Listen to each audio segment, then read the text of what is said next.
इन्नल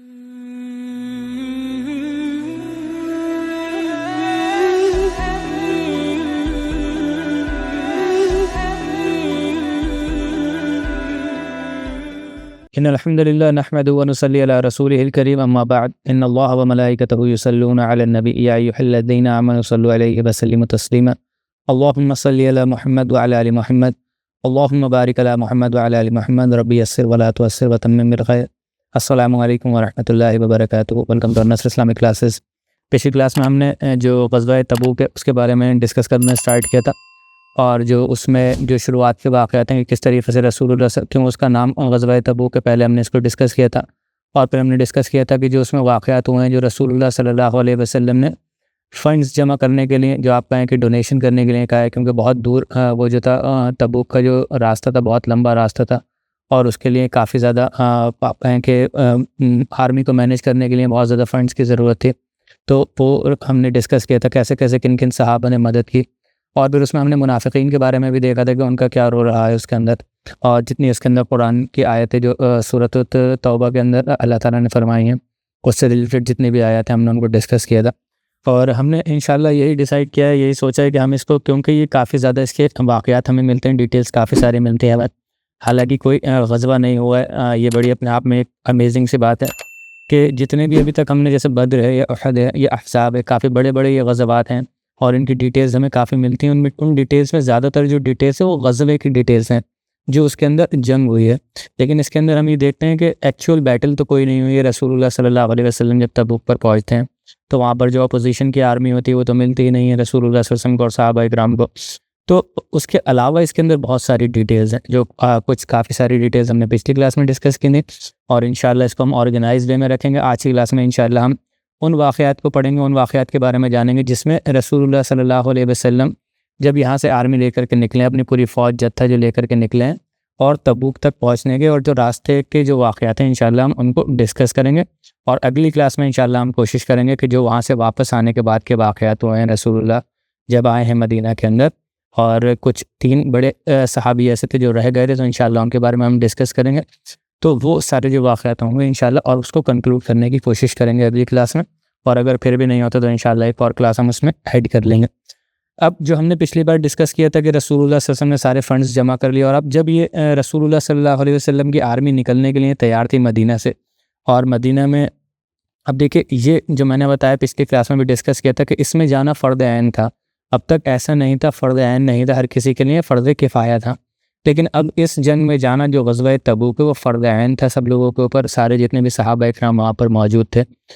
तो इसमें अब आर्मी जो थी बहुत ही ज़्यादा बड़ी थी, ये लश्कर जो था बहुत ही ज़्यादा बड़ा लश्कर था, और इसमें डिफ़िकल्टीज़ वैसे ही बहुत सारी थी जो मैं पिछली बार में डिस्कस कर चुका हूँ क्लास में, कि एक तो इतना लंबा तवील रास्ता है, ऊपर से गर्मी, आप कहें कि ख़तरनाक गर्मी का मौसम है यहाँ पर, और इतनी बड़ी आर्मी को लेकर के जाना है, मैनेज करना है।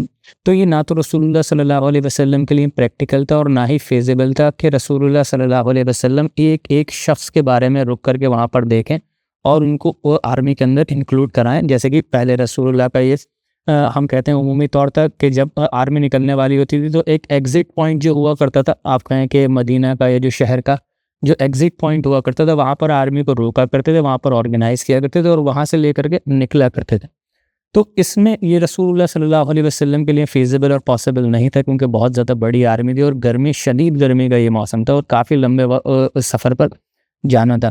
तो इसमें रसूलुल्लाह सल्लल्लाहु अलैहि वसल्लम कहते हैं कि जैसे ही जितने भी वो लोग उस वक्त जमा हो जाते हैं उन लोगों को लेकर के निकलते हैं, और जैसे ही मतलब आगे बढ़ते हैं, और बाद में जितने भी लोग हैं वो आते रहेंगे, जुड़ते रहेंगे उस काफ़िले के साथ, उस आर्मी के साथ।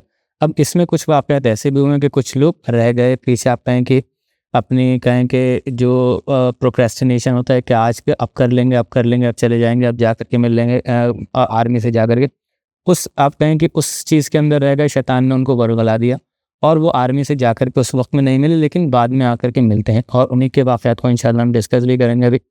लेकिन इसमें एक चीज़ ये बहुत खूबसूरत देखने को मिलती है कि हाँ, कुछ सहाबा इकराम ऐसे होते हैं जो रह जाते हैं आर्मी के अंदर, उस वक्त ज्वाइन नहीं कर पाते हैं इमीडिएटली उस वक्त, लेकिन बाद में जाकर के वो आर्मी को ज्वाइन करते हैं।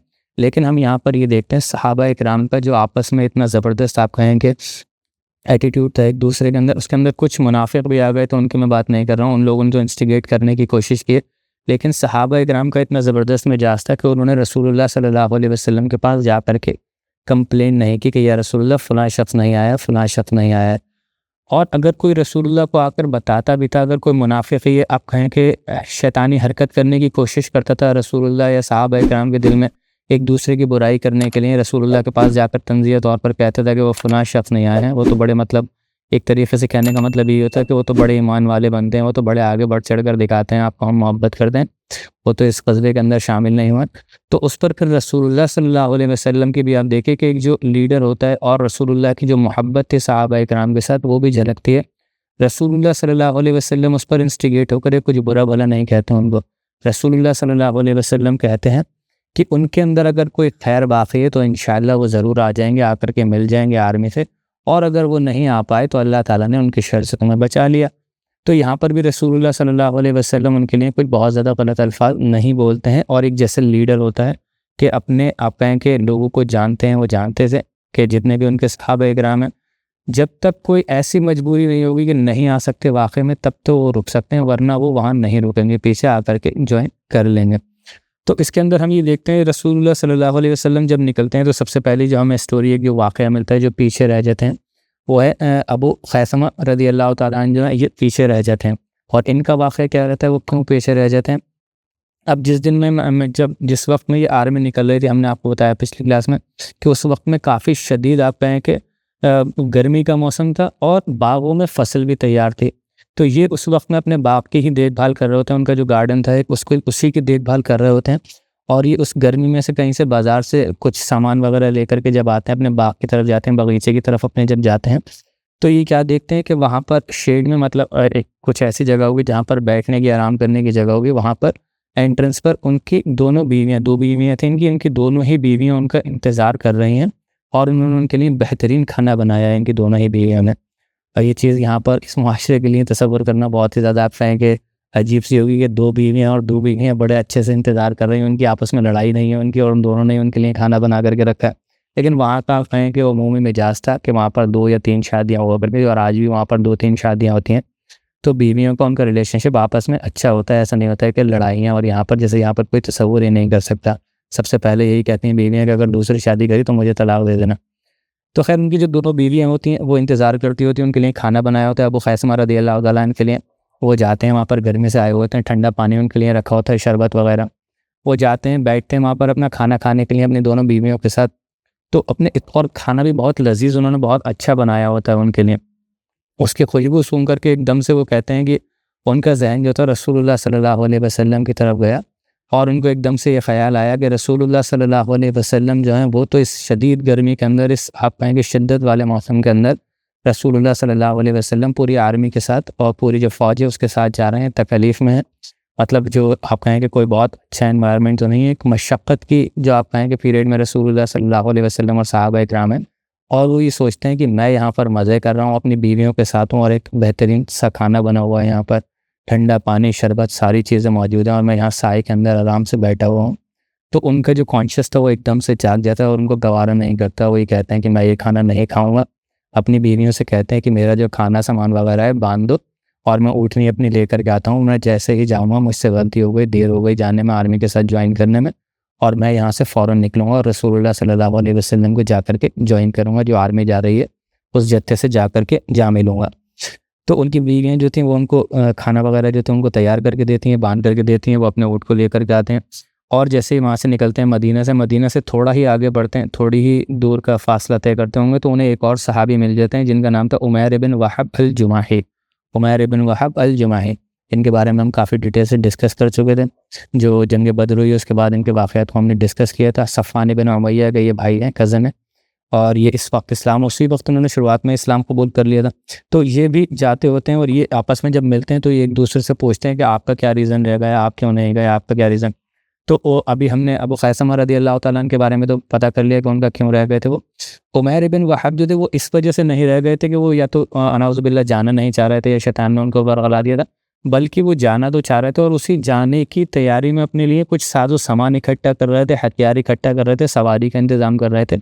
इसी चीज़ के अंदर उनको जो थी वो देर हो गई, और इसके बारे में वो बताते भी हैं कि मैं जो था अपनी जो है साज़ो-सामान के लिए और इन सारी चीज़ों के लिए गया हुआ था, इनको मैनेज कर रहा था, उसी चीज़ में मुझे देर हो गई और मैं जाकर के अब रसूलुल्लाह सल्लल्लाहु अलैहि वसल्लम की आर्मी जो है बहुत ज़्यादा आगे नहीं निकली होगी। मुझे ख़बर मिली है कि अभी थोड़े ही वक्त पहले वो निकले और बहुत बड़ी आर्मी है तो बहुत आगे नहीं गई होगी, आराम आराम से जा रहे होंगे। तो मैं उनसे जाकर इंशाल्लाह जा मिलूँगा। तो वो कहते हैं कि यही मेरे साथ मामला हुआ है और मैं भी वहीं जा रहा हूँ, तो हम बेहतर होगा कि अच्छा है कि एक से भले दो, जो हमारे यहाँ कहावत बोली जाती है। तो मैं भी जाकर के उस आर्मी से मिलता हूँ और जाकर के हम वहीं उस आर्मी को ज्वाइन करेंगे रसूलुल्लाह सल्लल्लाहु अलैहि वसल्लम की। और जब रसूलुल्लाह सल्लल्लाहु अलैहि वसल्लम की आर्मी के जब रास्ता काफ़ी कवर कर लेते हैं, थोड़े आगे जाकर के उनको एहसास हो जाता है कि अब हाँ दूर से दिख रही होगी वो है आर्मी का जत्था। तो उसमें अबू खैसमा रज़ियल्लाहु ताला अन्हु जो है वो उनसे कहते हैं, हज़रत उमैर बिन वहाब से वो ये कहते हैं कि मैं ये नहीं चाहता कि मैं तुम्हारे साथ जाऊँ, कहीं रसूलुल्लाह सल्लल्लाहु अलैहि वसल्लम को ये ना लगे कि तुम मुझे लेकर के आए हो, मैं आना नहीं चाह रहा था। तो तुम अपने थोड़ा-सा रुक जाओ, बाद में आना, पहले मैं चला जाता हूँ और मैं जाकर के आर्मी को ज्वाइन कर लूँगा। वो अब उमैर रज़ियल्लाहु ताला अन्हु जो कहते हैं कि ठीक है, इसमें कोई परेशानी की बात नहीं है, आप जाकर के पहले ज्वाइन कर लीजिए। यहाँ पर सहाबा-ए-किराम के बीच में आपस में आप कहेंगे मोहब्बत और एक दूसरे की इज़्ज़त के बारे में ही पता चलता है, कितनी रिस्पेक्ट एक दूसरे की करते थे। तो वो जाने देते हैं और जाकर के जैसे ही वहाँ पहुँचते हैं तो सहाबा-ए-किराम बताते हैं कि या रसूलल्लाह अबू खैसमा आए हैं, अबू खैसमा आ रहे हैं। दूर से देख कर के उनको पहचान जाते हैं। तो रसूलुल्लाह सल्लल्लाहु अलैहि वसल्लम खुश होते हैं, मुस्कुराते हैं और जब अबू खैसमा रज़ियल्लाहु ताला अन्हु रसूलुल्लाह के पास पहुँचते हैं तो रसूलुल्लाह को सलाम करते हैं और रसूलुल्लाह सल्लल्लाहु अलैहि वसल्लम के हाथों में अपने हाथ दे देते हैं। रसूलुल्लाह सल्लल्लाहु अलैहि वसल्लम उनसे कहते हैं कि अबू खैसमा, बस तुमने अपने आप को बड़ी, आप कहें कि गज़ब से बचा लिया और तुमने अपने आप को तबाह व बर्बादी की तरफ ही ले गए थे, बिल्कुल किनारे पर ले गए थे। बस कैसे-कैसे तुम बच पाए हो और अल्लाह ताला ने तुम्हें बचा लिया है। तो वो रसूलुल्लाह सल्लल्लाहु अलैहि वसल्लम से कहते हैं कि या रसूलल्लाह, मैं जो अपनी पूरी कहानी बताते हैं कि किस वजह से वो रह गए थे और उनको शैतान ने आप कहेंगे एक तरीके से वरगला क्या दिया था, उनका ध्यान भटका दिया था। वो अपने खेती-बाड़ी की तरफ लगे हुए थे और घर में उनकी जो बीवियाँ थीं इनकी तरफ हो गए थे और खाना वगैरह बना हुआ था, अच्छा उस चीज़ के अंदर रह गए थे वो। तो रसूलुल्लाह सल्लल्लाहु अलैहि वसल्लम फिर उनके लिए दुआ करते हैं। रसूलुल्लाह सल्लल्लाहु अलैहि वसल्लम अल्लाह ताला से भी दुआ करते हैं कि अल्लाह ताला इनके ज़िंदगी, माल और दौलत और इन सब चीज़ों में बरकत करें और फिर वो भी आर्मी को ज्वाइन कर लेते हैं। देखिए इसमें एक चीज़ समझने की बहुत इंपॉर्टेंट है, जो आप कहेंगे बड़ी एविडेंट है, वैसे अगर गौर व फ़िक्र नहीं करा जाए तो नहीं समझ में आएगा, लेकिन वैसे बहुत एविडेंट है अगर ज़रा सा सोचा जाए। जो कि कॉन्शियस ऑफ अ मुस्लिम, जो एक मुसलमान की आप कहें कि हाज़िर दिमाग, जो आप कहें कि हाज़िर रहना हर वक्त कि वो क्या काम कर रहा है, किसके लिए कर रहा है, उसका इस दुनिया में आने का क्या मकसद है, क्या उसकी ज़िंदगी का मकसद है, क्या चीज़ उसकी प्रायोरिटी है, क्या चीज़ उसकी प्रायोरिटी नहीं है, किस चीज़ को वो ऊपर रखेगा, किस चीज़ को नहीं रखेगा। ये हर इंसान के साथ बट नेचुरल है कि हर इंसान को जो शैतान है वो वरगलाएगा, वो ऐसी चीज़ों में इन्वॉल्व करेगा जो कि आपको आपकी ज़िंदगी के मकसद से, आपके असल मकसद से भटकाएगा। यानी कि जिस, और ख़ास तौर से जिस मुआशरे में हम रह रहे हैं, जिस मटीरियलिस्टिक मुआशरे के अंदर हम रह रहे हैं, जहाँ पर मटीरियल को इतना ज़्यादा मतलब आप कहें कि वैल्यू दी जाती है, हर किसी को, हर कोई आप देखेंगे कि मटीरियलिस्टिक इंसान है, हर चीज़ को किसी न किसी मटीरियलिस्टिक चीज़ से नापता होता है कि घर अच्छा बना हुआ हो, जॉब बहुत ज़्यादा अच्छी हो, गाड़ी उसके पास बहुत अच्छी हो, बाइक हो तो बहुत अच्छी हो, कपड़े हो तो बहुत अच्छा हो, घर के अंदर अगर इंफ्रास्ट्रक्चर है तो वो बहुत ज़बरदस्त हो, फर्नीचर वगैरह ये सारी चीज़ें बहुत ज़बरदस्त हों, तो उसकी ज़िंदगी उन्हीं के अंदर इन्वॉल्व होती है, उसी के अंदर लगी हुई होती है। और बदबख्ती ये भी है कि कुछ लोग इतना ज़्यादा इन्वॉल्व होते हैं कि वो अपने दीन को, अपने जो इस दुनिया के अंदर भेजे जाने के असल मकसद है उसको भी भूल चुके होते हैं। मकसद तो छोड़िए, जो कुछ ऐसी चीज़ें हैं जो दिन में उन्हें रोज़ ही करना है, जैसे मान लीजिए नमाज है, ये उनको करना ही करना है 5 वक्त की। ऐसा नहीं है कि कोई 5 वक्त की नमाज ऑप्शनल है कि 3 वक्त की पढ़ लेंगे तो बहुत अच्छे हो गए, 4 की पढ़ लेंगे तो बहुत अच्छे, और 5 की पढ़ ले तो पीर वली ही बन गए, हमारा तो शुमार में आप कहें कि बहुत औलिया अल्लाह में होने लगा। ये वो ऑप्शनल ज़रूरी चीज़ें हैं जिनके बग़ैर आपका इस्लाम और मुसलमान होना शुमार हो ही नहीं सकता। तो इन चीज़ों से भी हम गाफिल हो जाते हैं जब इन मटेरियलिस्टिक चीज़ों की तरफ लगते हैं तो। लेकिन यहाँ पर सहाबा इकराम जो हैं हमारे लिए, इसीलिए अल्लाह ताला फरमाते हैं बार-बार, रसूलुल्लाह सल्लल्लाहु अलैहि वसल्लम और उलमा इकराम कहते हैं कि हमारे लिए बेस्ट एग्जाम्पल रसूलुल्लाह और सहाबा इकराम की जनरेशन है। अब ये देखिए इनके साथ यहाँ पर क्लासिकल मामला हुआ है इसी चीज़ का कि किसी चीज़ में शैतान ने इनको लगा दिया है और इनके मकसद से इनको बुला दिया। लेकिन एक मुसलमान का माइंड ऐसा नहीं हो सकता कि वो हमेशा के लिए अपने मकसद को भूल जाए, शैतान उसके ऊपर इतना ज़्यादा हावी हो जाए कि वो बस दुनियादारी के अंदर ही लग जाए और अपनी ज़िंदगी के हर मकसद को भूल जाए। यहाँ पर उनके साथ हुआ, लेकिन उनको जैसे ही इस चीज़ का आप कहेंगे बार बार कॉन्शियसली हर चीज़ को सोचते रहते होंगे, इस्लाम से रिलेट करते रहते होंगे, तो किसी न किसी थॉट की वजह से रसूलुल्लाह सल्लल्लाहु अलैहि वसल्लम का फ़ौरन ख़याल आया और फ़ौरन उनको ध्यान आया कि रसूलुल्लाह तो पूरी आर्मी के साथ वहाँ गए हैं और मैं यहाँ मदरसा में हूँ आराम से। फ़ौरन अपना खाना पीना सब कुछ छोड़ कर के वो रसूलुल्लाह सल्लल्लाहु अलैहि वसल्लम को जा कर के जॉइन करते हैं। तो ये बहुत इंपॉर्टेंट चीज़ है हमारे लिए, जो बार बार सीरत को कहते हैं कि इस तरीक़े से पढ़िए ताकि वो रिलेट कर सकें आप। तो यही वो चीज़ें हैं जिन चीज़ों से हम रिलेट कर सकते हैं।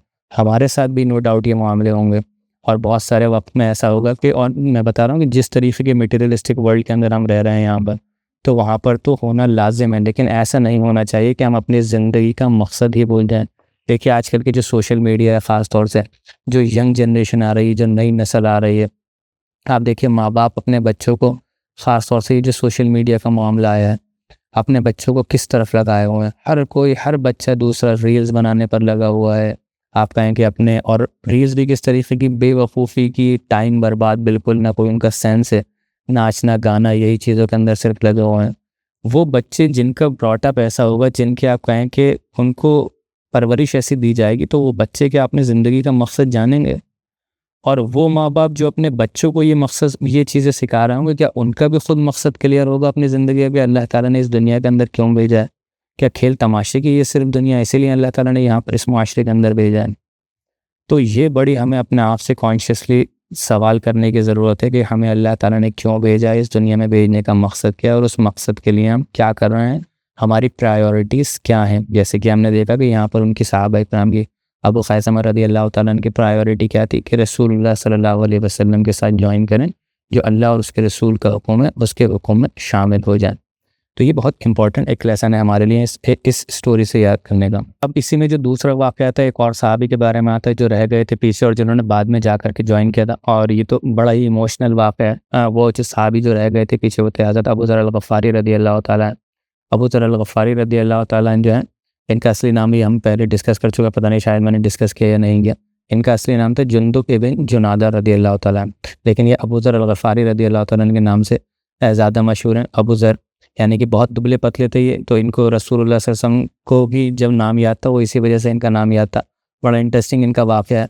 जब शुरुआत में इस्लाम कबूल करने आए थे, तो बहुत शुरुआत का दौर था, अपोजिशन बहुत ज़्यादा सख्त थी उस वक्त।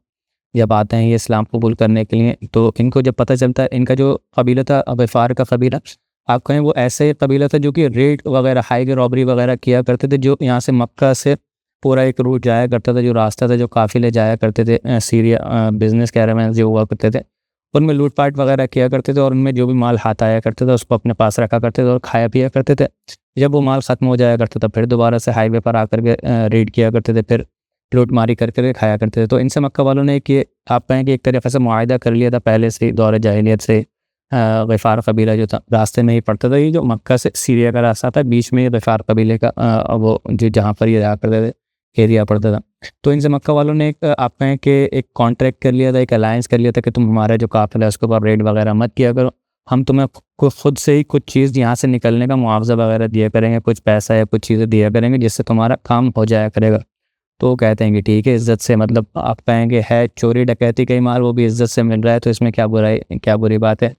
वो तो उनके काफ़िले, उनके कारवान जो हुआ करते थे वो जाने दिया करते थे।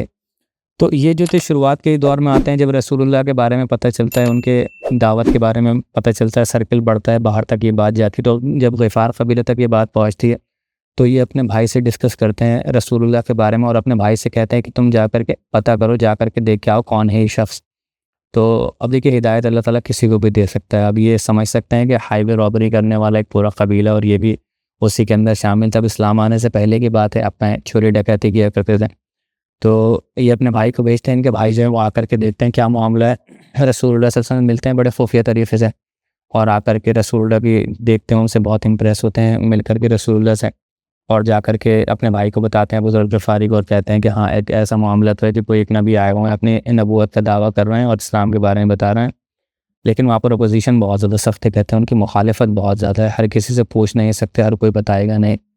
तो वो कहते हैं, अब इनके दिल में आप कहें कि मिलने के लिए रसूलुल्लाह सल्लल्लाहु अलैहि वसल्लम से इनका दिल तड़पने लगता है। वो कहते हैं कि ठीक है, मैं जाऊँगा, प्लान करते हैं जाने के लिए। तो इनके भाई यही बताते हैं इनको कि वहाँ पोजीशन बहुत ज़्यादा सख्त है, ऐसे ही हर किसी से जाकर के मत पूछ लेना। वहाँ पर काबे के पास जाकर कहते हैं बैठना, वहाँ पर देखना, कुछ निशानियाँ वगैरह बताते हैं, कहते हैं कि किसी से पूछना भी तो इनडायरेक्टली पूछना। तो कहते हैं कि ठीक है, मैं जो हूँ अपना एहतियात बरतूँगा इस चीज़ के अंदर। वो आते हैं जब वहाँ पर, तो कहते हैं कि काबे के पास रुकते हैं, वहाँ पर तवाफ़ वगैरह करते हैं, एक दिन वहाँ पर बैठे रहते हैं, पूरा दिन शाम हो जाती है।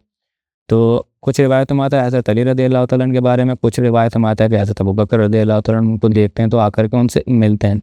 मुझे ये लगता है कि हज़रत अबू बकर रज़ियल्लाहु तआला अन्हु वाला जो रिवायत है वो ज़्यादा सही है, क्योंकि हज़रत अली रज़ियल्लाहु तआला अन्हु उस वक़्त बहुत छोटे थे और उसमें रिवायत में ये आता भी है कि हज़रत अबू बकर अपने घर लेकर के जाते हैं, या अगर हज़रत अली वाली माने तो हज़रत अली अपने घर लेकर के जाते हैं।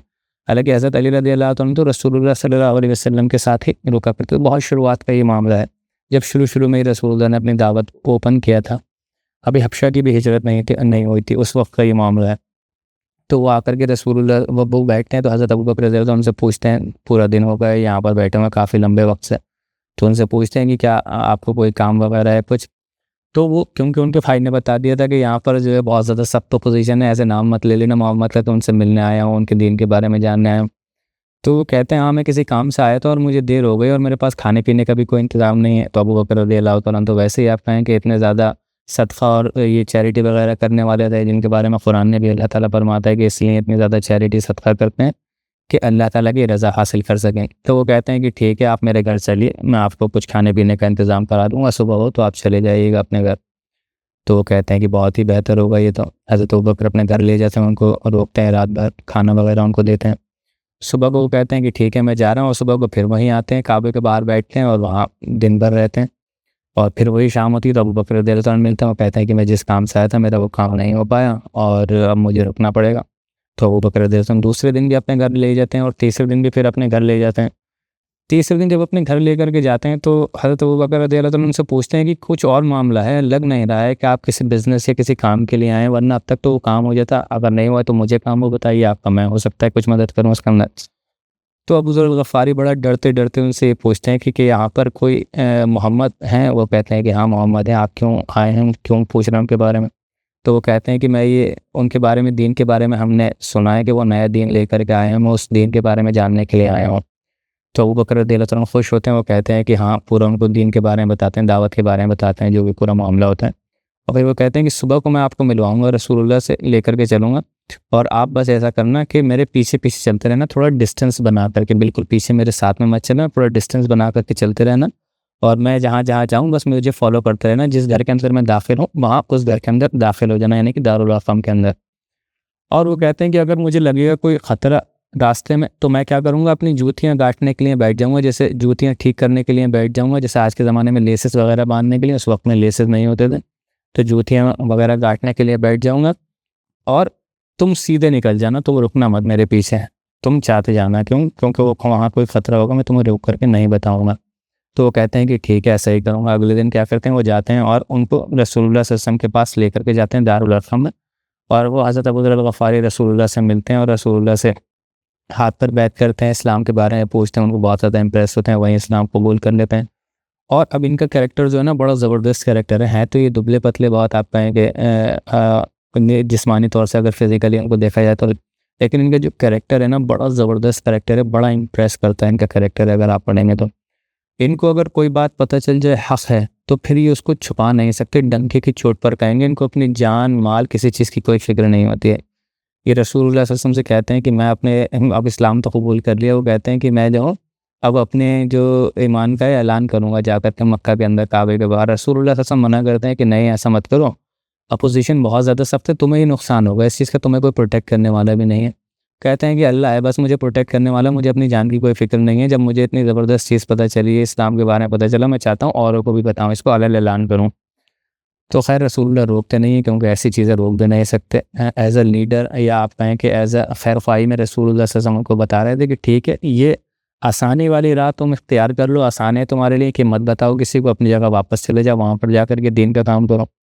तो वो कहते हैं कि नहीं, मैं तो सख्त वाली राह ही चलूँगा, मैं अलग ऐलान इस्लाम करूँगा, अफ़ज़लियत वाला जो मामला है। तो वो जाकर के काबे के बाहर जाकर के ऐलान करते हैं और वो कहते हैं कि मैंने इस्लाम कबूल कर लिया है। अब अपोज़िशन इतना ज़्यादा सख्त था कि जो इस्लाम कबूल करे उसको टॉर्चर करना शुरू कर देते, उनको तो कोई जानता भी नहीं था। तो वहाँ जितने लोग थे, दारुल नदवा में सरदार थे, वो आ जाते हैं और लोगों से पिटवाते हैं, उनको मारना शुरू करते हैं। बहुत, आप कहेंगे कई लोग उनको मिल कर के मारते हैं, लेकिन अल्लाह ताला का करना ऐसा होता है, क़द्र अल्लाह ऐसे होती है कि वहाँ पर हज़रत अब्बास मौजूद होते हैं, रसूलुल्लाह के जो चचा थे, हालाँकि उन्होंने इस्लाम कबूल नहीं किया था उस वक़्त। वो पहचान जाते हैं उनको कि ये ग़िफ़ार क़बीले के शख़्स हैं। को लगता है नाम से भी जानते हो उनको, अबू ज़र ग़फ़ारी। तो वो आकर के रोकते हैं, उन लोगों को हटाते हैं, कहते हैं कि तुम लोग पागल हो गए, होश हवास में हो, मार डालोगे क्या इस शख्स को? और ये तुम जानते हो कि किस कबीले का शख्स है? ये ग़फ़ार कबीले का शख्स है। अगर इसको कुछ भी नुकसान हुआ तो इस कबीले वाले तुम्हारे कोई भी कारवां नहीं निकलने देंगे, जो तुम्हारे बिज़नेस के कारवां निकलने हैं। तो उनको कुछ अकल आती है, होश आती है, वो कहते हैं कि ठीक है। अबू जहल वो कहता है कि इससे कहो कि यहाँ से निकल जाए, चला जाए जल्दी से, इस्लाम कबूल करा है तो यहाँ आकर के क्यों बता रहा है इस चीज़ को? यहाँ रहेगा तो इसको हम छोड़ेंगे नहीं, मारेंगे। हज़रत अब्बास जी उनसे जाने के लिए कहते हैं, वो रसूलुल्लाह सल्लल्लाहु अलैहि वसल्लम से मिलने के लिए आते हैं, मिलते हैं और रसूलुल्लाह सल्लल्लाहु अलैहि वसल्लम से कहते हैं कि आप मुझे बताइए मैं क्या करूँ? रसूलुल्लाह कहते हैं अपने घर वापस जाओ, अपने जाकर के लोगों को इस्लाम के बारे में बताओ, और जब यहाँ पर मुझे लगेगा कि जो रसूलुल्लाह की जो पॉलिटिकल अथॉरिटी उनको हासिल हो गई, वो उनको प्रोटेक्ट कर सकते हैं, तो रसूलुल्लाह कहते हैं कि मैं तुम तक खबर पहुँच जाएगी, फिर तुम आ जाना, माइग्रेट कर लेना, हिजरत कर लेना यहाँ पर। तो वो कहते हैं कि ठीक है। वो अपने घर वापस जाते हैं, अपने घर वालों को दावत देते हैं, और उनके घर में सभी लोग कहते हैं, ये रिवायत में ये आता है कि सभी लोग इस्लाम कबूल कर लेते हैं उनकी बात के ऊपर। भाई तो पहले से ही सुने हुए थे, वालिद वालदा और भी जो घर वाले थे दीगर, वो लोग भी इस्लाम कबूल कर लेते हैं। अब ये काफ़ी लंबा वक्फ़ा हो जाता है, उन तक बात नहीं आती, क्योंकि परसिक्यूशन का मक्का का मामला बहुत लंबा यहाँ पर चलता है। और जब मदीना रसूलुल्लाह सल्लल्लाहु अलैहि वसल्लम पहुँचते हैं, तो मदीना में भी शुरुआत में ऐसा होता है कि 2 साल तो आप सोच लिए कोई जंग नहीं होती है, रसूलुल्लाह आपस में क़ुरैश से ही आप कहें कि जंग के मामलात में लगे रहते हैं, और स्टेबिलिटी कोई नहीं आ पाती है। लेकिन जब एक बार क़ुरैश को न्यूट्रलाइज़ कर लेते हैं, शायद ग़ज़वा अहज़ाब के मौके पर ये जो है वापस आते हैं रसूलुल्लाह सल्लल्लाहु अलैहि वसल्लम के पास। पहले या बाद में किसी मौके पर एग्ज़ैक्टली इस वक्त मुझे ध्यान नहीं आ रहा है। तो वो आते हैं, तो रसूलुल्लाह सल्लल्लाहु अलैहि वसल्लम जब बहुत उनको लगता है कि हाँ स्टेट एस्टेब्लिश हो गई, रसूलुल्लाह के पास पॉलिटिकल अथॉरिटी आ गई है, अब मैं जा सकता हूँ वहाँ पर, और बात भी अब पता चल जाती है, क्योंकि रसूलुल्लाह का दबदबा बहुत हो चुका था जज़ीरे नमा अरब में। हालाँकि अभी भी पूरा नहीं हुआ था अहज़ाब तक, उसके बाद आगे 4-5 साल में होता है, लेकिन उस वक्त काफ़ी अपना दबदबा बना चुके होते हैं रसूलुल्लाह। तो वो आते हैं रसूलुल्लाह सल्लल्लाहु अलैहि वसल्लम के बाद, और रसूलुल्लाह सल्लल्लाहु अलैहि वसल्लम से अब सोचिए कि 5वीं या चौथी दावत का जो तीसरा चौथा साल था उसमें आए थे, चौथे या 5वें साल में, और फिर 13 साल तक ये दावत चली, लगभग 8 साल ये हो गए, और उसके भी हिजरत के भी 3-4 साल बाद ही ये रसूलुल्लाह सल्लल्लाहु अलैहि वसल्लम के पास आते हैं। तो 8-4-12 लगभग 12-13 साल बाद ये रसूलुल्लाह सल्लल्लाहु अलैहि वसल्लम के पास आते हैं, और आकर के रसूलुल्लाह सल्लल्लाहु अलैहि वसल्लम से कहते हैं कि या रसूलुल्लाह आपने मुझे पहचाना? तो रसूलुल्लाह सल्लल्लाहु अलैहि वसल्लम कहते हैं कि हाँ मैं तुम्हें पहचान गया, और रसूलुल्लाह को नाम ज़हन में नहीं आता है। तो रसूलुल्लाह सल्लल्लाहु अलैहि वसल्लम कहते हैं कि तुम वो हो ना अबू नमला? तो वो मुस्कुराते हैं, कहते हैं कि या रसूलुल्लाह अबू नमला नहीं हूँ, मैं अबू ज़र हूँ। तो रसूलुल्लाह सल्लल्लाहु अलैहि वसल्लम कहते हैं कि हाँ, और रसूलुल्लाह पहचान लेते हैं उनको, बहुत वक्त पहले आए थे। रसूलुल्लाह कहते हैं कि तुम वहाँ मक्का में, नमल कहते हैं चोटी को, और नमला बिल्कुल ही सबसे छोटी जो चोटी होती है, तो उसको कहते हैं रसूलुल्लाह सल्लल्लाहु अलैहि वसल्लम। उससे रसूलुल्लाह को नाम ये याद रहता है। अब ज़र भी कहते हैं छोटे को, दर्रा हमारे यहाँ बोला जाता है, जैसे बहुत बारीक वाला जो कीमा होता है उसको कहते हैं दर्रा। तो उसमें रसूलुल्लाह सल्लल्लाहु अलैहि वसल्लम जो थे उनको बताते हैं कि हाँ उनको नाम याद रहता है अबू नमला से। तो कहते हैं कि जी मेरा नाम अबू नमला नहीं अबू ज़र है। तो खैर जब वो आते हैं तो वो अब ये मतलब एक तरीके से शॉर्ट समरी थी, एक तरीके से उनकी जो बायोग्राफी है, वो आते हैं तो फिर रसूलुल्लाह सल्लल्लाहु अलैहि वसल्लम के साथ ही रहते हैं और हर जंग में पार्टिसिपेट करते हैं। और मतलब इनसे ज़्यादातर अगर आप देखेंगे ज़ुहद की जो इनका ज़ुहद है वो बहुत मशहूर है, कि इनसे जो हदीसें भी मिलेंगी आपको ऐसे ही मिलेंगी कि अपनी लाइफ बस ऐसे ही गुजारो कि तुम्हें आखिरत को तुम्हारा असली पर्पस जो है वो आखिरत है, इस दुनिया के अंदर बहुत ज़्यादा इन्वॉल्व मत हो जाना। और वो देखते भी हैं कि इन्होंने तो बाद में बहुत अच्छा ज़बरदस्त वक्त भी देखा। हज़रत अबू बकर रज़ियल्लाहु तआला अन्हु की खिलाफत, हज़रत उमर रज़ियल्लाहु तआला अन्हु की, हज़रत उस्मान रज़ियल्लाहु तआला अन्हु की खिलाफत देखी। तो बड़े आप कहें कि बड़े उसमें ऐसे ही उन्होंने ज़िंदगी गुजारी है कि कोई लग्जरीज़, कोई आप कहें कि मटेरियलिस्टिक चीज़ इनको अपनी तरफ अट्रैक्ट ही नहीं कर पाई। इनको बहुत आप कहें कि 2 जोड़ों के अंदर इन्होंने अपनी ज़िंदगी हमेशा ही गुजारी है, कोई चीज़ अट्रैक्ट ही नहीं कर पाई इनको। क्यों? क्योंकि रसूलुल्लाह ने इनकी तरबियत ही ऐसी की थी। हदीस भी ऐसी, जो एक मुझे बहुत इस वक्त याद आ रही है, वो हदीस ये थी कि रसूलुल्लाह कहीं जाते होते हैं, मदीना से बाहर जाते होते हैं, और उहद पहाड़ की तरफ देखते हैं, कहते हैं कि अबू ज़र इसको देख रहा है उहद पहाड़ को, कहते हैं कि हाँ रसूलुल्लाह। और वो कहते हैं कि अगर अल्लाह ताला मुझे सोने के बराबर भी 1 या 2 उहद पहाड़ दे, वर्डिंग उस एग्जैक्टली ध्यान में नहीं आ रहा मुझे, एक क्या जिक्र आता है 2 का, कि अगर मुझे उहद के बराबर भी सोने के पहाड़ देगा तो मैं उसको शाम तक बांट दूंगा, सब लोगों को अपने पास नहीं रखूँगा। तो इस तरीके की तो हदीसें उन्होंने रसूलुल्लाह सल्लल्लाहु अलैहि वसल्लम से सुन रखी थी। रसूलुल्लाह ने उनकी कल्चरिंग ऐसी की थी कि इस दुनिया के माल के अंदर अट्रैक्ट मत हो जाना, अपने असल मकसद को याद रखें। तो इनका ज़ुहद बड़ा ही ज़बरदस्त था। तो खैर ये रसूलुल्लाह सल्लल्लाहु अलैहि वसल्लम जब ये मौका होता है इस तबूक पे जाने का, तो इनके साथ क्या होता है कि ये इनका ऊँट वगैरह सारा सामान सारा तैयार होता है, और जब वहाँ से निकलने का वक्त होता है तो ये आ भी जाते हैं, वहाँ पर आर्मी के साथ होते हैं। लेकिन उस वक्त होता क्या, इनका ऊँट जो था वो बैठ जाता है, या तो उसने खाना वगैरह ज़्यादा खा लिया था, सुस्त हो गया, सुस्ती में वो बैठ जाता है। और जब बैठ जाता है तो ये हर कोशिश करते हैं उसको उठाने की, लेकिन वो उठ कर ही नहीं देता है। आर्मी हल्के हल्के इनके सामने ही चलना शुरू करती है, और देखते ही देखते ये पीछे रह जाते हैं, और आर्मी जो है पूरी आगे निकल जाती है, और मतलब आंखों से ही ओझल हो जाती है, दिखना भी बंद हो जाती है। अब ये जो थे अपने परेशान हाल होकर के भी, मैं अब क्या करूँ क्या करूँ। ये जितना भी साजो सामान उस ऊँट के ऊपर लदा हुआ था, वो साजो सामान अपना उतारते हैं और अपने कंधे पर डालते हैं, और अपने कंधे पर डालकर पैदल चलना शुरू कर देते हैं।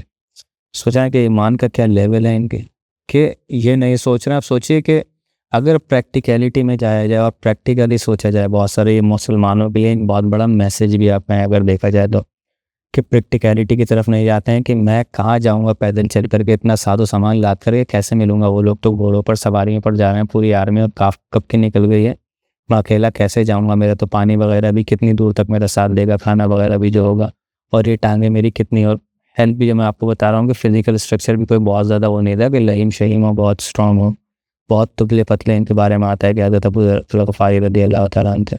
लेकिन ईमान का वो लेवल था कि बस तवक्कुल अल्लाह ताला पर था कि नहीं, अल्लाह और उसके रसूल का एक हुक्म है और मैं पीछे नहीं रह सकता, मुझे जाना ही जाना है, पहुँचूँ नहीं पहुँचूँ, रास्ते में ख़त्म हो जाऊँ, मर जाऊँ, जो भी हो, लेकिन मुझे जाना है। मैं अल्लाह ताला के यहाँ वो दिखाऊँगा कि अल्लाह ताला, मैं जो कोशिश कर सकता था मैंने अपनी कोशिश उसमें की है।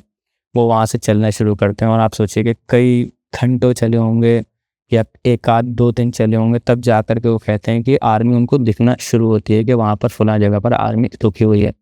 अब आर्मी में क्या मामलात होते हैं, आर्मी में जाकर के जब देखते हैं साहबा इकराम से, रसूलुल्लाह सल्लल्लाहु अलैहि वसल्लम का ये था कि जहाँ पर भी रुक रहे थे लोगों के बारे में पूछ रहे थे कि फ़लाँ शख्स नहीं आया, फ़लाँ शख्स नहीं आया।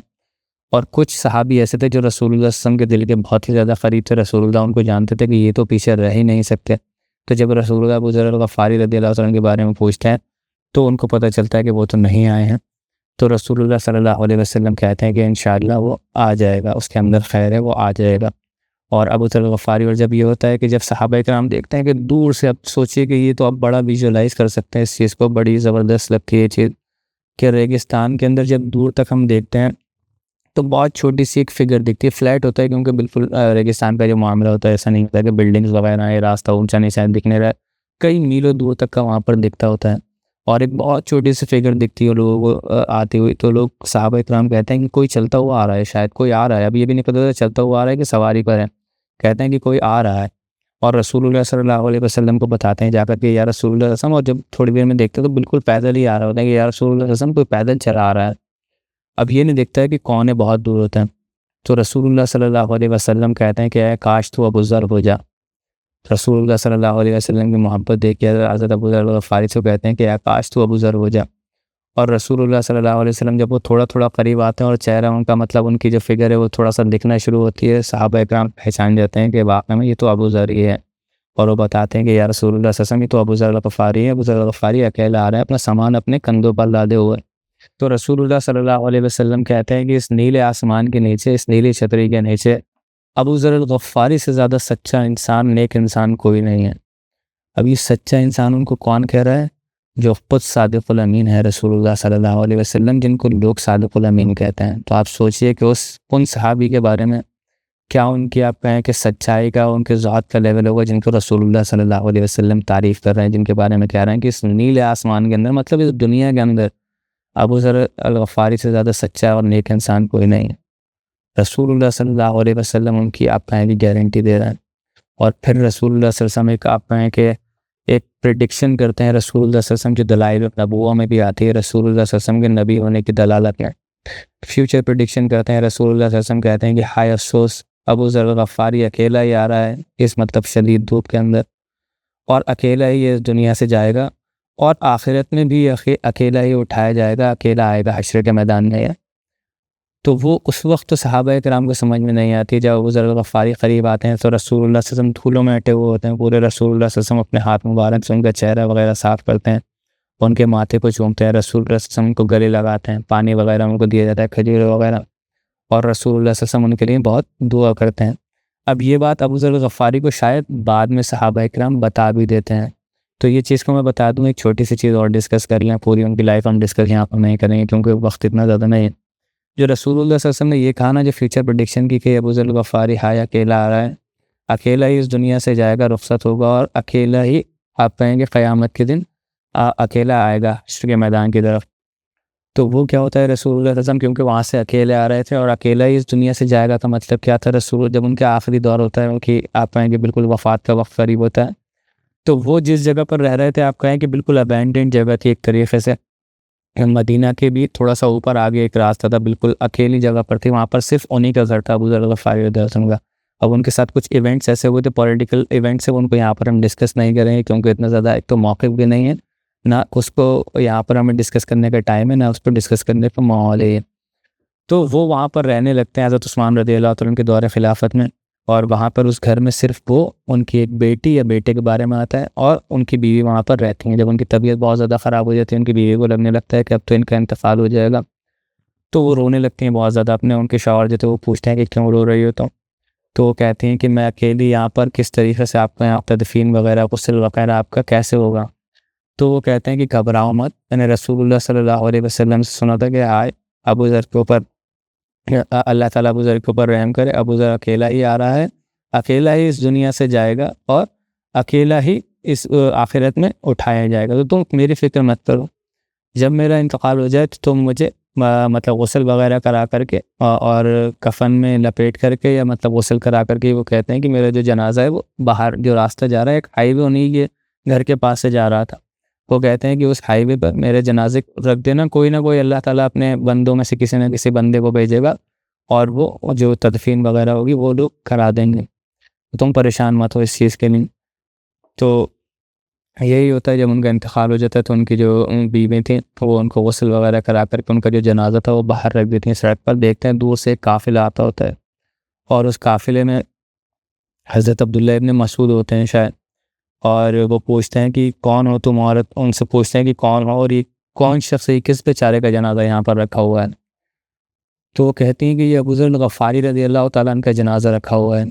तो उसमें अब्दुल्ला इब्न मसूद जो है उनकी चीख निकल जाती है, कहते हैं अबू ज़र गफ़ारी रसूलुल्लाह सल्लल्लाहु अलैहि वसल्लम का सहाबी, और फिर वो कहते हैं उनको फ़ौरन रसूलुल्लाह सल्लल्लाहु अलैहि वसल्लम की हदीस याद आ जाती है। वो कहते हैं कि बेशक रसूलुल्लाह सल्लल्लाहु अलैहि वसल्लम ने सही फरमाया था, सदक़ रसूलुल्लाह, कि अबू ज़र गफ़ारी अकेला ही आ रहा है और अकेला ही दुनिया से जाएगा और अकेला ही आखिरत में उठाया जाएगा।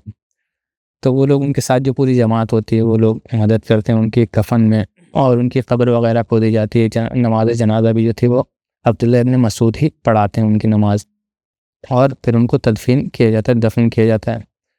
और ये मतलब बड़ी अमेजिंग सी बात है जो जिसको दलाइल नबुव्वह में लिया जाता है कि दो तो रसूलुल्लाह सल्लल्लाहु अलैहि वसल्लम की मतलब एक प्रेडिक्शन तो सही निकल गई कि हज़रत अबू ज़र गफ़ारी इस दुनिया से अकेले ही जाएंगे, और इसके बाद जो दूसरी प्रेडिक्शन है कि वो आखिरत में भी अकेले ही उठाए जाएंगे, जो उनके बारे में आता है कि आखिरत में भी अकेले ही आएंगे। तो जिस जगह पर दफन किया था, जो मैंने आपको बताया कि वो एक अबैंडन्ड लैंड थी, वो कोई ऐसा रिहायशी माहौल नहीं था, रिहायशी जगह नहीं थी, वहाँ पर सिर्फ उन्हीं का एक घर बना हुआ था और उन्हीं का ज़ुफ़त था जो उन्होंने वहाँ पर सर्वाइव कर लिया, वो रह लिए वहाँ पर।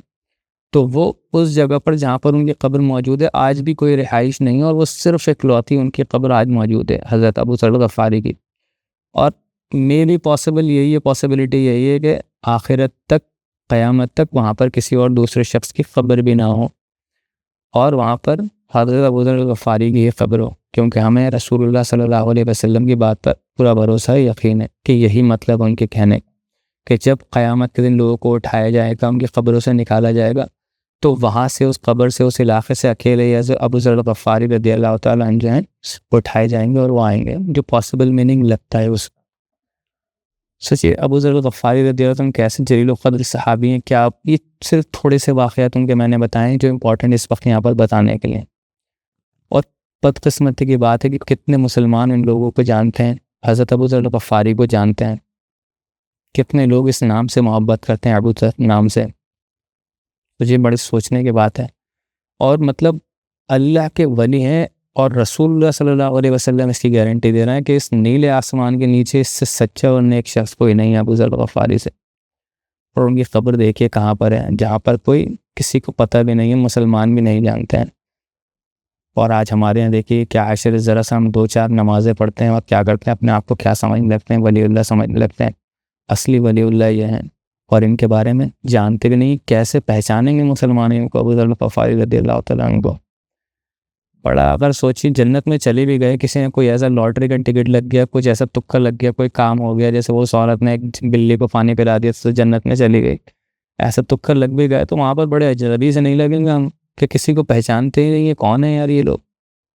रसूलुल्लाह सल्लल्लाहु अलैहि वसल्लम को जानते हैं, ना हज़रत अबू बकर को, ना हज़रत उमर को, ये तो छोड़िए, बड़े बड़े नाम ले दिए मैंने। अबू ज़र ग़फ़ारी को कौन जानता है?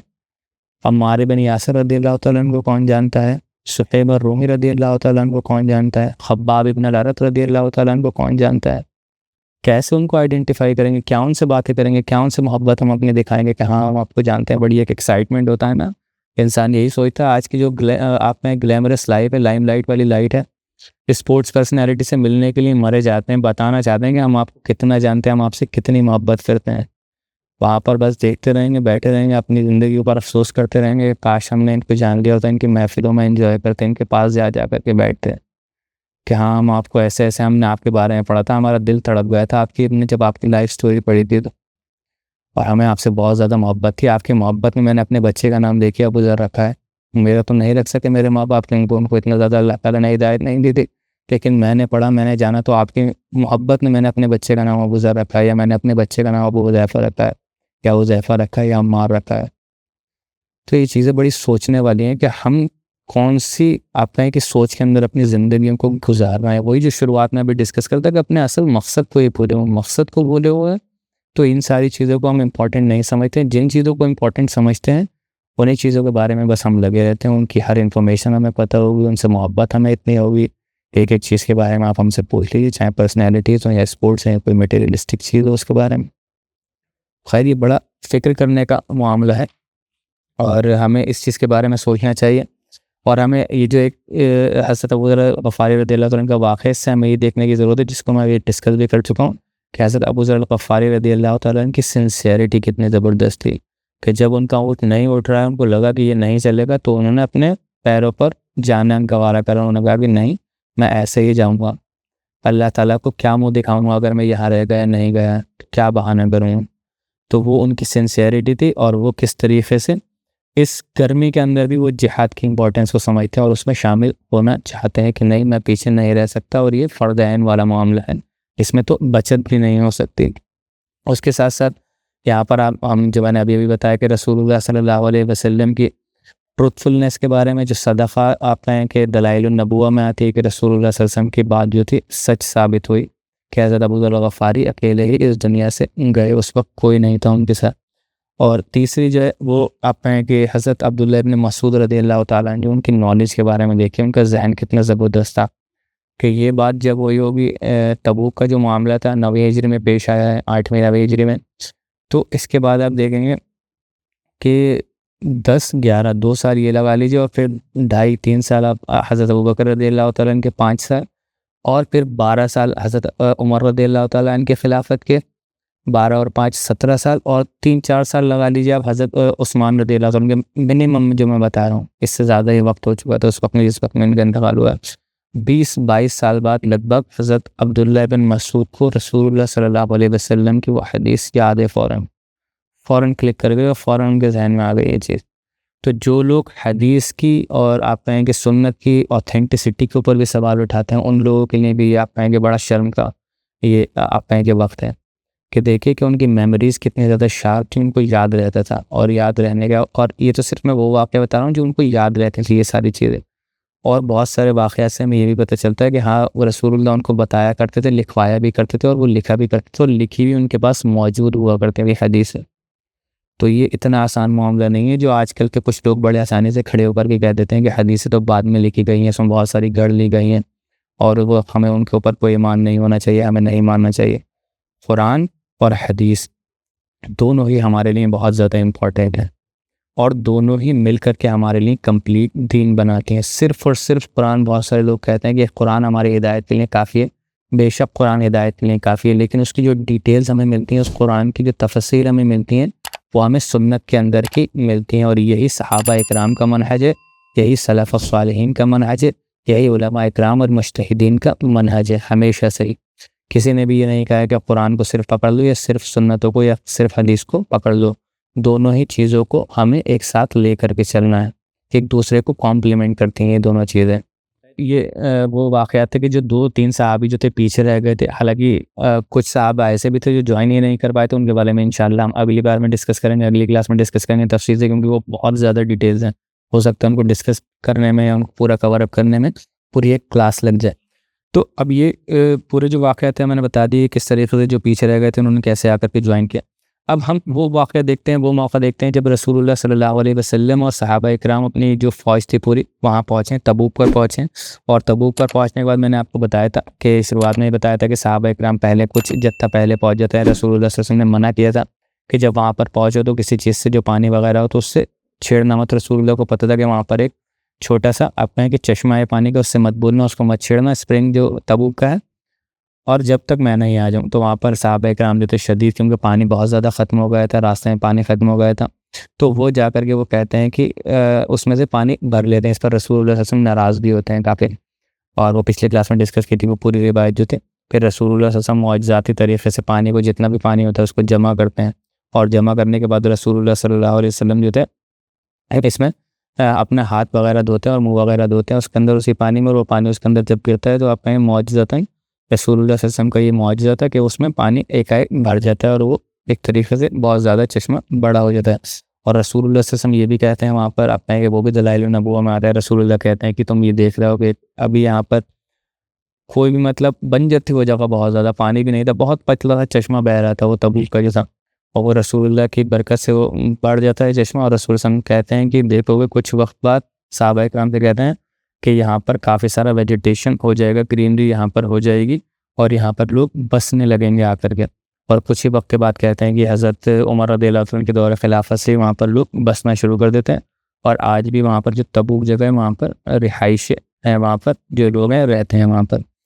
अब ये जो था रसूलुल्लाह सल्लल्लाहु अलैहि वसल्लम जब तबूक पहुँचते हैं तो वहाँ देखते हैं कि वहाँ पर तो कोई भी रोमन आर्मी वहाँ पर मौजूद नहीं थी, या आप कहें जो दूसरा कबीला था, जो अरब क्रिश्चियन कबीला था जो वहाँ पर रुका हुआ था, गस्सान का, बनो गस्सान का, वो लोग भी वहाँ पर मौजूद नहीं थे। वो लोग वहाँ से भाग जाते हैं। रसूलुल्लाह सल्लल्लाहु अलैहि वसल्लम खैर वहाँ पर रुकते हैं, और रिवायत में आता है कि रसूलुल्लाह सल्लल्लाहु अलैहि वसल्लम वहाँ कैम्प करते हैं। कितने दिन का कैम्प करते हैं? 20 रातें रसूलुल्लाह सल्लल्लाहु अलैहि वसल्लम वहाँ रुकते हैं तबूक पर, अपनी अथॉरिटी दिखाने के लिए कि हम यहाँ पर कोई तुक्के में नहीं आए हैं, हम जिस मकसद से आए थे, हम लड़ने के लिए आए थे तुमसे, लेकिन तुम वहाँ से भाग गए हो, तुम भाग जाओ, लेकिन हम यहाँ पर अभी भी रुके हुए हैं। अगर तुम्हें पता चले उस मैसेज के बारे में, आना चाहो, लड़ना चाहो, तो हम यहाँ पर मौजूद हैं। 20 साल तक यही वो चीज़ें हैं जो रसूलुल्लाह सल्लल्लाहु अलैहि वसल्लम की पॉलिटिकल अथॉरिटी को, जो आप कहेंगे उनका डोमिनेंस है, पॉलिटिकल डोमिनेंस है रसूलुल्लाह सल्लल्लाहु अलैहि वसल्लम का और स्टेट का, यहाँ पर बयान करते हैं। पता चलता है इससे कि वो वापस भी नहीं आए। 20 रात तक रसूलुल्लाह सल्लल्लाहु अलैहि वसल्लम वहाँ रुके, अपनी आर्मी के साथ नहीं आए, ना ही कोई सरप्राइज अटैक किया। उन दिनों में रसूलुल्लाह सल्लल्लाहु अलैहि वसल्लम क्या करते हैं, जितना जहाँ पर रुके हुए थे, और वो बिल्कुल शाम से सीरिया के पास का ही बॉर्डर था, तो वहाँ पर रसूलुल्लाह सल्लल्लाहु अलैहि वसल्लम वहाँ रुकते हैं, और आस-पास के जितने भी जो कबीले थे उनसे रसूलुल्लाह सल्लल्लाहु अलैहि वसल्लम मुआहदे करते हैं, और उनसे जाकर के अलायंस रसूलुल्लाह सल्लल्लाहु अलैहि वसल्लम करते हैं, ताकि रसूलुल्लाह सल्लल्लाहु अलैहि वसल्लम की जो ये विज़िट है, जो इतने मतलब आप कहेंगे इतना लंबा रास्ता तय करके आए हैं, उसका कुछ तो फ़ायदा रसूलुल्लाह सल्लल्लाहु अलैहि वसल्लम को मिले। तो जो नॉन हॉस्टाइल कबीले थे वो वहाँ पर मौजूद होते हैं। रसूलुल्लाह सल्लल्लाहु अलैहि वसल्लम जाकर के उनसे पीस ट्रीटी साइन करते हैं, और रसूलुल्लाह सल्लल्लाहु अलैहि वसल्लम अब देखिए ये चीज़ भी कि एज अ स्टेट एक्ट कर रहे थे, एज अ स्टेटमैन एक्ट कर रहे थे रसूलुल्लाह। वहाँ पर खाली सिर्फ अलायंस, जो शुरुआत में अलायंस हुए थे वो अलग तरीके के अलायंस थे कि हाँ तुम हमारे ऊपर हमला नहीं करोगे, लेकिन अब जब डोमिनेंस सेट हो गया है रसूलुल्लाह सल्लल्लाहु अलैहि वसल्लम का, तो अब सिर्फ अलायंस ये नहीं है कि हाँ तुम हमारे ऊपर हमला नहीं करोगे, तुम हमारा साथ दोगे, साथ साथ में तुम्हारे ऊपर जो सिस्टम इम्प्लीमेंट होगा वो इस्लामिक सिस्टम इम्प्लीमेंट होगा, इस्लाम के हिसाब से जो आप कहेंगे जो पॉलिटिकल मामलात होंगे वो चलेंगे। और उसका एविडेंस हमें क्या मिलता है कि आप जो है हेड टैक्स जिजिया हमें पे करेंगे, जिजिया अदा करेंगे, जो कि बहुत मामूली सी आप कहेंगे एक अमाउंट होता है, जिसको हम कई बार डिस्कस कर चुके हैं कि उसका नाम बहुत ज़्यादा बदनाम कर दिया गया है। इतना बदनाम, इतनी बुरी चीज़ है नहीं वो, तो प्रोटेक्शन के लिए था। तो जो किंग ऑफ ईला के बारे में आता है, अलग अलग जगहों पर जाकर के रसूलुल्लाह सल्लल्लाहु अलैहि वसल्लम मुआहिदा करते हैं किंग ऑफ ईला के बारे में। ईलिया, कुछ लोग इसको बोलते हैं ईलिया। ईलिया का जो बादशाह था वो रसूलुल्लाह सल्लल्लाहु अलैहि वसल्लम को, मतलब इस ट्रीटी को साइन करता है। तो देखिए ये इसकी सबसे बड़ी आप कहेंगे दलील है कि वो रसूलुल्लाह सल्लल्लाहु अलैहि वसल्लम से जब मुआहिदा कर रहे हैं, पीस ट्रीटी साइन कर रहे हैं, तो वो इस जिज़िया के लिए तैयार हैं। क्यों? क्योंकि जो रोमन एम्पायर जो थी उनके ऊपर जो इनके ऊपर जुल्म और ज़्यादती किया करती थी, जो उनसे टैक्स वगैरह वसूला करती थी, जो उनसे आप कहें कि काम वगैरह लेबर वगैरह लिया करती थी, वो बहुत ज़्यादा था और उनके कोई बहुत ज़्यादा राइट्स वगैरह नहीं हुआ करते। लेकिन रसूलुल्लाह ने उनको बहुत सारी आज़ादियाँ दी, बिज़नेस वगैरह करने की, अपनी ज़मीनें ओन करने की, ये सारी चीज़ें भी बहुत सारी आज़ादियाँ नहीं। खैर उसको डिस्कस करने का यहाँ पर माहौल नहीं है। तो बहुत सारी चीज़ें, और सिर्फ वो जिज़िया उनको देना था, तो रसूलुल्लाह सल्लल्लाहु अलैहि वसल्लम से वो जिज़िया पर अग्री कर जाते हैं खुशी-खुशी। और सारे, एक नहीं कई सारे कबीलों के बारे में आता है कि वो अग्री करते हैं रसूलुल्लाह सल्लल्लाहु अलैहि वसल्लम से जिज़िया के ऊपर। और वो किंग ऑफ इलिया के बारे में जो मैं बता रहा हूँ कि वो हेड टैक्स देने के लिए राज़ी हो जाता है, रसूलुल्लाह सल्लल्लाहु अलैहि वसल्लम के पास बहुत सारे गिफ्ट्स भी भेजता है। एक और के बारे में आता है उकैदीर, जो दुमातुल जंदल वहाँ पर एक जगह है, इलाका है, उसका जो बादशाह था उकैदीर जो है वो भी उसके पास भेजते हैं रसूलुल्लाह सल्लल्लाहु अलैहि वसल्लम। एक छोटा सा जत्था भेजते हैं, 400 लोग लगभग उस जत्थे के अंदर थे। उसमें हज़रत खालिद इब्न वलीद रज़ियल्लाहु ताला अन्हु को आर्मी का हेड बना करके भेजते हैं उसके पास, और कहते हैं कि देखना उससे पीस ट्रीटी साइन करना और उसको बताना जिज़िया के बारे में और जिज़िया पर अग्री कराना। तो वो वहाँ पर जाते हैं। वो जो था इस्लाम तो कबूल नहीं करता है, लेकिन वो कहता है कि ठीक है हम आपको जिज़िया पे करेंगे। अलायंस में आ जाता है, एक पीस ट्रीटी साइन करता है रसूलुल्लाह सल्लल्लाहु अलैहि वसल्लम के साथ, यानी कि उनके जो रिप्रेजेंटेटिव थे हज़रत खालिद बिन वलीद रज़ियल्लाहु अन्हु उनके साथ। और वो उसमें जब वो साइन कर लेता है तो वो भी रसूलुल्लाह सल्लल्लाहु अलैहि वसल्लम को काफ़ी सारे गिफ्ट्स भिजवाता है। उस गिफ्ट के अंदर एक आपने बहुत बड़ा जुब्बा होता है, उस जुब्बे के ऊपर बहुत काम हुआ होता है, एम्ब्रॉयडरी का काम हुआ होता है, कढ़ाई का काम हुआ होता है, बहुत खूबसूरत काम हुआ होता है। अब वो क्योंकि उनके ताल्लुकात रोमन एम्पायर से थे और वहाँ आना जाना था, तो वहीं से हो सकता है लेकर के आया, क्योंकि वो अपने आप में एक बहुत बड़ी सिविलाइजेशन थी, रोमन एम्पायर जो थे, तो वहीं से डिज़ाइन होकर गया होगा। तो सारे जो सहाबा इकराम उस वक्त मौजूद होते हैं उसको देखने लगते हैं, इतना खूबसूरत वो जुब्बा होता है। बड़ा इमोशनल वाक़या है, बड़ा ज़बरदस्त वाक़या है कि रसूलुल्लाह सल्लल्लाहु अलैहि वसल्लम उनको देखते हैं कि ये इस मटेरियलिस्टिक चीज़ की तरफ अट्रैक्ट हो रहा है। रसूलुल्लाह का तो कोई अट्रैक्शन उसकी तरफ था ही नहीं। तो रसूलुल्लाह सल्लल्लाहु अलैहि वसल्लम अब उसकी वैल्यू बताते हैं कि इसकी वैल्यू क्या है रसूलुल्लाह की नज़र में, और एक ईमान वाले की नज़र में क्या वैल्यू होना चाहिए। इस तरह अगर देखिए रसूलुल्लाह कितना खूबसूरत तरीके से कल्चर किया करते सहाबा इकराम को। अब रसूलुल्लाह देख रहे हैं कि ये सारे इस चीज़ को देख करके इम्प्रेस हो रहे हैं। रसूलुल्लाह सल्लल्लाहु अलैहि वसल्लम कहते हैं कि मुझे ये मालूम हो रहा है कि तुम इसकी खूबसूरती से बहुत ज़्यादा इम्प्रेस हो रहे हो, तुम्हें बहुत अच्छा लग रहा है। वो सहाबा इकराम कहते हैं, या रसूलुल्लाह बहुत अच्छा है ये। रसूलुल्लाह सल्लल्लाहु अलैहि वसल्लम कहते हैं, अल्लाह की कसम, जन्नत में जो साद बिन मुआद रज़ियल्लाहु ताला अन्हु के पास जो एक हैंडकरचीफ है ना, जो रुमाल है जिससे नाक वगैरह पोंछी जाती है, वो इससे लाखों गुना खूबसूरत है, इससे ज़्यादा बेहतरीन है। और ये कह कर के रसूलुल्लाह सल्लल्लाहु अलैहि वसल्लम उनके दिलों में जितनी भी सहाबा इकराम के अंदर जो मटेरियलिस्टिक ख्वाहिशात आ रही होती हैं ना, उनको धर्म भरम कर देते हैं, तोड़ देते हैं, बिल्कुल कुचल देते हैं। इसको कहना कि उसकी औकात बता देते हैं कि इसकी औकात कुछ नहीं, ये तो दुनिया का माल है, तुम्हें दिख रहा है इसकी तरफ अट्रैक्ट मत हो, तुम्हारा मकसद जो उस मकसद को मत भूलो, तुम्हें आखिरत में अपनी जो अच्छे काम करोगे तो वहीं पहुँचोगे जो जैसा साद बिन मुआद रज़ियल्लाहु ताला अन्हु ने काम किया, इतना बड़ा काम करते रह गए कि अल्लाह ताला ने उनको जो जन्नत में रुमाल अपना चेहरा वगैरह पोंछने के लिए दिया है, नाक साफ़ करने के लिए, वो उससे ज़्यादा बेहतरीन है, कई गुना बेहतरीन है उससे।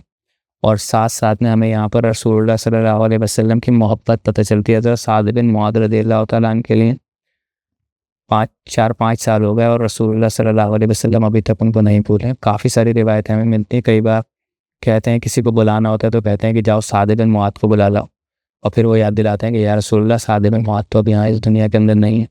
तो रसूलुल्लाह सल्लल्लाहु अलैहि वसल्लम की आँखें जो है गमगीन हो जाती है याद कर कर के, हाँ साद तो नहीं है, साद तो अल्लाह ताला की तपास से लगा। कई बार बहुत सारे मौके होते हैं, कई बार कि जाओ साद को बुला लाओ, साद बिन मुआद को बुला लाओ, या कहते हैं कि साद ये कैसा है, किसी को बुलाते हैं तो उनका नाम साद दे लेते हैं। तो वो मोहब्बत क्यों थी रसूलुल्लाह सल्लल्लाहु अलैहि वसल्लम की, कि वो ऐसा काम कर कर के गए थे इस्लाम के लिए, ऐसा ज़बरदस्त कैरेक्टर था उनका जो उन्होंने अपने की शुरुआत से जो रसूलुल्लाह की मदद की। बहुत बेहतरीन, कई बार बता भी चुका हूँ साद बिन मुआद रज़ियल्लाहु अन्हु के बारे में। अगर आज आप पहली बार ये क्लास सुन रहे हैं, आपने नहीं सुनी है वो क्लास, तो पीछे जा करके आप सुन सकते हैं। जो ख़ास तौर से जो ग़ज़वा है, जो अहज़ाब का जो मामला था, अहज़ाब में जो बनो क़ुरैज़ा का मामला था, उसमें डिस्कस किया था हमने हज़रत साद बिन मुआद रज़ियल्लाहु ताला अन्हु की फ़ज़ीलत। वो क्या फ़ज़ीलत है कि जिनको सुनकर रोंगटे खड़े हो जाएँ इंसान के। तो खैर रसूलुल्लाह सल्लल्लाहु अलैहि वसल्लम उनको ये याद दिलाते हैं कि ये मटेरियलिस्टिक चीज़ों की तरफ ज़्यादा अट्रैक्ट मत हो। और उसके बाद रसूलुल्लाह सल्लल्लाहु अलैहि वसल्लम और भी काफ़ी जगहों पर भेजते हैं। जरबा एक जगह है, अद्रा और मकना ये जगहें हैं जहाँ पर रसूलुल्लाह सल्लल्लाहु अलैहि वसल्लम छोटे-छोटे जत्थे भेजते हैं, जिनसे पीस ट्रीटी साइन करते हैं रसूलुल्लाह सल्लल्लाहु अलैहि वसल्लम, और जिज़िया वो रसूलुल्लाह को पे करते हैं, खुद ही मतलब अग्री करते हैं इस चीज़ के अंदर। और ये रिवायतों के अंदर अगर आप पढ़ेंगे भी तो ये बहुत रिवायतों में यही बयान किया हिस्टोरियंस जो उन्होंने कि ये जितने भी इस जगह के जो लोग थे, छोटे छोटे कबीले थे, वो पर्शियन एम्पायर से वैसे ही बहुत ज़्यादा परेशान थे। उनके ऊपर जुल्म और ज़्यादतियाँ हद से ज़्यादा की जाती थी। उनको कोई भी आज़ादियाँ, कोई भी लिबर्टीज़ उनको नहीं थी। इस्लाम ने आकर ही उनको आज़ादियाँ दी हैं। अब इसी के साथ साथ एक पॉइंट हमारे समझने का यही है कि रसूलुल्लाह सल्लल्लाहु अलैहि वसल्लम ने जज़ीरा नुमा अरब को तो पॉलिटिकली सेव किया ही, डोमिनेंस अपना सेट किया ही रसूलुल्लाह ने, कोई वहाँ पर रसूलुल्लाह को थ्रेट नहीं है। अब सोचिए रसूलुल्लाह की पहुँच कहाँ तक हो गई है, तबूक तक, लगभग शाम तक हो गई, शाम के बॉर्डर तक, सीरिया तक। और यहाँ तक रसूलुल्लाह सल्लल्लाहु अलैहि वसल्लम ने जो है अपनी पूरी स्टेट को सिक्योर कर लिया है। कोई ऐसे ही रसूलुल्लाह सल्लल्लाहु अलैहि वसल्लम सहाबा इकराम के हाथ में बस आते ही स्टेट बनने के बाद फ़ौरन उनके हाथ में दे करके नहीं गए हैं, बल्कि एक डोमिनेंस सेट कर करके गए हैं कि देखो ये है ब्लूप्रिंट, ऐसे ही तुम्हें लेकर के चलना है, ऐसे चलोगे तो ही तबतबा बना पाओगे। कहीं अपनी दुनियादारी के अंदर और अपनी इन चीज़ों के अंदर लग गए तो फिर मामला वो नहीं होगा। और वही हम देखते हैं हज़रत अबू बकर रज़ियल्लाहु तआला अन्हु के दौर खिलाफत में, हज़रत उमर रज़ियल्लाहु तआला अन्हु के दौर खिलाफत में, हज़रत उस्मान रज़ियल्लाहु तआला अन्हु के दौर खिलाफत में, फिर आखिर का जो कुछ वक्त था थोड़ा सा कंट्रोवर्शियल हो जाता है। और हज़रत अली का तो पूरा दौर जो था वो कंट्रोवर्शियल ही रहा है। उसके अंदर फितने इतने ज़्यादा हो गए थे कि वो उसको उस तरीके से बढ़ा नहीं पाया, लेकिन उसके बाद फिर स्टेट बढ़ी है। और खिलाफत उस्मानिया तक आप देखिए कि कैसा मुसलमानों का दबदबा रहा है। लेकिन ये अफसोस की बात है कि मुसलमानों को ही बेचारों को नहीं पता कि क्या खिलाफत उस्मानिया, क्या खिलाफत अब्बासी, और क्या खिलाफत फ़ातिमी, या क्या खिलाफत बनु उमय्या। इन सारी चीज़ों को नहीं जानते हैं। खिलाफत राशिदा को ही नहीं जानते हैं, सीरत को ही नहीं जानते हैं, अगर ट्रिकल डाउन करते हुए नीचे आ जाएँ तो। खैर, तो ये रसूलुल्लाह सल्लल्लाहु अलैहि वसल्लम ने पूरा आप कहें कि नॉर्दर्न बॉर्डर, एक्सट्रीम बॉर्डर तक, शाम तक अपने डोमिनेंस सेट कर दिया। रसूलुल्लाह सल्लल्लाहु अलैहि वसल्लम को कोई ऐसी पावर नहीं थी जो रसूलुल्लाह सल्लल्लाहु अलैहि वसल्लम के ख़िलाफ़ खड़ी हो। जो यही सबसे बड़ा आप कहेंगे उनके लिए एक डोमिनेंस बताने का है कि वो जो रोमन एम्पायर का जो मतलब जो उनकी पूरी एक फ़ौज आई हुई थी उनकी मदद करने के लिए, गस्सान की, या जो कबीला था बनु गस्सान का, वो भी वहाँ से भाग गए, वो भी नहीं रुके। अब किसी के अंदर एक जगह ऐसी आती है कि जिसमें आता है कि एक दो वाक़यात और हैं, हम इंशाअल्लाह उस पर डिस्कस कर लें, फिर उसके बाद हम टास्क को जो एंड कर लेंगे। रसूलुल्लाह सल्लल्लाहु अलैहि वसल्लम इन सहाबा इकराम की आर्मी के बारे में ये आता है कि ये उस जगह से गुजरते हैं जब जा रहे होते हैं, जाते वक्त या आते वक्त, गालिबन किसी एक वक्त में गुजरते हैं। शायद जाते वक्त में ही ज़्यादा ऑथेंटिक लगती है ये बात कि जाते होते हैं तो उस जगह से गुजरते हैं, उस एरिया से गुजरते हैं जहाँ पर जो समूद की जो कौम थी, कौम समूद जो थी, वहाँ पर जहाँ उसको अज़ाब भी उनको वहीं मिला था, और जहाँ पर उनके आप कहें कि रिहाइश के कुछ बाक़ियात, असरात बाकी थे, वहाँ पर रिमेंस थे कुछ उनके, जो कि आज भी इंटरनेट पर आपको मिल जाएंगे, मिलते हैं। बड़े बड़े पहाड़ों के अंदर बड़े बड़े दीवार हैं, और मतलब उसमें तराशे हुए हैं पहाड़ों के अंदर, उन्होंने दीवारें बनाई हुई हैं, दरवाजे बनाए हुए हैं, और उसके अंदर उन्होंने अपने घर रहने के घर बनाए हुए हैं। तो उनका एक आप कहें कि उनके डोमिनेंस, उनकी पावर के बारे में पता चलता है कि कितने मतलब ये आप कहें कि बड़े लोग रहे होंगे, कितने ताकतवर, कितनी पावर इनके पास होगी कि पहाड़ों को तराश करके उसके अंदर उन्होंने घर बनाए हुए हैं अपने रहने के लिए। तो वो आप इंटरनेट पर सर्च करेंगे, स्क्रीन पर मैंने डाल दी है, वो आप देख सकते हैं, कुछ फ़ोटोज़ हमें मिलते हैं। तो वहाँ से जब गुजरते हैं तो हम ये देखते हैं कि अबू क़बीसा अल अंसारी रज़ियल्लाहु तआला अन्हु वो रिवायत बताते हैं, रिलेट करते हैं कि जब हम तबूक के रास्ते में जा रहे थे तो हम उस जगह से निकले जहाँ पर कौम समूद रहती थी, या जहाँ पर रहते थे, और उनके जो बाक़ियात जो घर बचे हुए थे हम वहाँ से निकल रहे थे। तो सहाबा इकराम काफ़ी एक्साइटेड हो गए वहाँ पर जाने के लिए, क्योंकि उन्होंने कुरान के अंदर ये वाक़या पढ़ रखा था। आप देखिए, वैसे जाते होंगे कई बार तो उनको कोई इंपॉर्टेंस उसकी नहीं पता चलती होगी, लेकिन कुरान में जब अल्लाह ताला ने बताया तो उनको पता चला कि हाँ ये कौम थी और यहाँ पर इनको ख़त्म किया गया था। तो वो एक्साइटमेंट में जाते हैं उस जगह को देखने के लिए कि हम भी देखें वो जगह कैसी है जा कर के। तो रसूलुल्लाह सल्लल्लाहु अलैहि वसल्लम को जब ये बात पता चलती है तो रसूलुल्लाह सल्लल्लाहु अलैहि वसल्लम को गुस्सा आता है थोड़ा, और रसूलुल्लाह सल्लल्लाहु अलैहि वसल्लम सब सहाबा इकराम को जमा करते हैं नमाज़ के लिए कि नमाज़ अदा करेंगे। सारे सहाबा इकराम जमा होते हैं और रसूलुल्लाह सल्लल्लाहु अलैहि वसल्लम को एड्रेस करते हैं, और रसूलुल्लाह सल्लल्लाहु अलैहि वसल्लम कहते हैं कि तुम क्यों उस तरफ जा रहे हो जहाँ पर अल्लाह ताला का अज़ाब आया था, उस जगह पर क्यों इतना एक्साइटेड होकर के जा रहे हो। तो वो सहाबा इकराम रसूलुल्लाह सल्लल्लाहु अलैहि वसल्लम से कहते हैं कि या रसूलुल्लाह, हम बहुत ज़्यादा मतलब कहते हैं कि एक्साइटेड हैं इस चीज़ को देखने के लिए, कि हमें बहुत मतलब अमेज़ होते हैं वो उस चीज़ को देख कर के, इतने बड़े बड़े पहाड़ हैं और उसके अंदर उन्होंने दरवाजे बनाए हुए हैं, पूरे उसके अंदर रह रहे हैं। तो हमें बड़ा हैरत होती है इस चीज़ को देख कर के। तो रसूलुल्लाह सल्लल्लाहु अलैहि वसल्लम, क्योंकि उसका उस वक्त उनका मूड जो था वो थोड़ा गुस्से वाला था, तो रसूलुल्लाह सल्लल्लाहु अलैहि वसल्लम कहते हैं कि इससे ज़्यादा अमेजिंग चीज़ मैं तुम्हें बताऊँ, इससे ज़्यादा हैरत अंगेज़ करने वाली तुम्हें चीज़ मैं बताऊँ कि तुम्हारे बीच एक शख्स मौजूद है जो तुम्हें अल्लाह ताला के पुराने वाक़यात और आगे आने वाले वाक़यात के बारे में बता रहा है। यानी कि रसूलुल्लाह सल्लल्लाहु अलैहि वसल्लम अपने बारे में कहते हैं कि अल्लाह का नबी तुम्हारे बीच में मौजूद है, ये तुम्हारे लिए ज़्यादा अमेजिंग चीज़ होना चाहिए, ये ज़्यादा तुम्हारे लिए वो होना चाहिए। तो रसूलुल्लाह सल्लल्लाहु अलैहि वसल्लम से मना करते हैं कि उस तरफ मत जाओ। और एक और रिवायत हमें मिलती है जो कि ज़्यादा ऑथेंटिक है, उसकी ऑथेंटिसिटी तो बहुत ज़्यादा नहीं है, लेकिन इसकी ऑथेंटिसिटी ज़्यादा है क्योंकि हमें बुखारी में मिलती है। इब्न उमर रज़ियल्लाहु ताला अन्हु, जो अब्दुल्लाह इब्न उमर है उनसे रिवायत है, वो कहते हैं कि जब हम अल हिज्र एक जगह है, उस जगह का नाम बताते हैं जहाँ पर समूद की जो कौम थी वहाँ पर रहा करती थी। वो कहते हैं कि जब हम वहाँ पर रुके थे तो हमने जो मतलब पानी वगैरह के लिए रुके थे, पानी को कुछ निकाला था और अपने जानवरों के लिए भी पानी निकाला था और उनको भी हमने कुछ पानी पिलाया था। तो जब रसूलुल्लाह सल्लल्लाहु अलैहि वसल्लम को ये बात पता चली तो रसूलुल्लाह सल्लल्लाहु अलैहि वसल्लम नाराज़ होते हैं इस चीज़ पर, और रसूलुल्लाह सल्लल्लाहु अलैहि वसल्लम कहते हैं कि जितना भी पानी भरा है तुमने वो सारा पानी यहाँ पर फेंक दो और अपने ऊँटों को, जानवरों को भी वो पानी जो है मत पिलाओ। और रसूलुल्लाह सल्लल्लाहु अलैहि वसल्लम फिर उनसे कहते हैं कि ऐसी जगह पर दाखिल मत हो कि जिन्होंने अपने ऊपर ही जुल्म किया, अपने ऊपर ही ज़्यादती की, जो कौम समूद है उन्होंने अपने ऊपर ज़्यादती की। और लेकिन अगर गुज़र रहे हो, वहाँ से गुज़रना भी तुम्हारा हो रहा है, वहाँ से जा रहे हो तो वहाँ से रोते हुए निकलो, अफ़सोस करते हुए निकलो कि इन्होंने कैसा मतलब अल्लाह ताला की नाफरमानी की और अल्लाह ताला का कैसा गज़ब उनके ऊपर नाजिल हुआ। और आराम आराम से मत निकलो, उसको विज़िटिंग प्लेस मत बनाओ, टूरिस्ट प्लेस मत बनाओ, उसको बहुत तेज़ी के साथ वहाँ से निकल जाओ अल्लाह ताला से पनाह मांगते हुए, अल्लाह ताला से आफ़ियत मांगते हुए। और रसूलुल्लाह सल्लल्लाहु अलैहि वसल्लम इस तरीक़े से उनको गाइड करते हैं। तो इसी तरीक़े से वो सहाबा इकराम जो वो कहते हैं कि हम बड़ी तेज़ी के साथ रोते हुए वहाँ से, अब किसी को रोना नहीं भी आ रहा है तो वो रोए वहाँ पर, ताकि उसको एहसास हो कि यहाँ पर उन्होंने क्या नाफरमानी अल्लाह ताला की है। और जो नाफरमानी की है, अल्लाह ताला चाहे कितना भी बड़ा ताकतवर हो सकता है उनको अपनी ताकत का गुमान हो गया होगा, हम बड़े ताकतवर हैं, अल्लाह ताला ने कैसा उनकी पूरी कौम को गरक कर दिया, पूरा ख़त्म कर दिया, हलाक कर दिया उनकी पूरी कौम को। तो वहाँ से बहुत तेज़ी के साथ रोते हुए वहाँ से निकलते हैं। एक और वाक़या आता है, जो एक सहाबी थे रसूलुल्लाह सल्लल्लाहु अलैहि वसल्लम के, अब्दुल्लाह मुज़नी रज़ियल्लाहु ताला, इनका दुल्बिजादैन के नाम से ये मशहूर हैं। दुल्बिजादैन, बेजात कहते हैं कपड़े को कहते हैं, और उसकी वजह से ये मशहूर हैं। दुल कहते हैं दो को, अभी तक याद हो गया होगा आपको क्योंकि ज़ुन्नुरैन में हमने कहा था।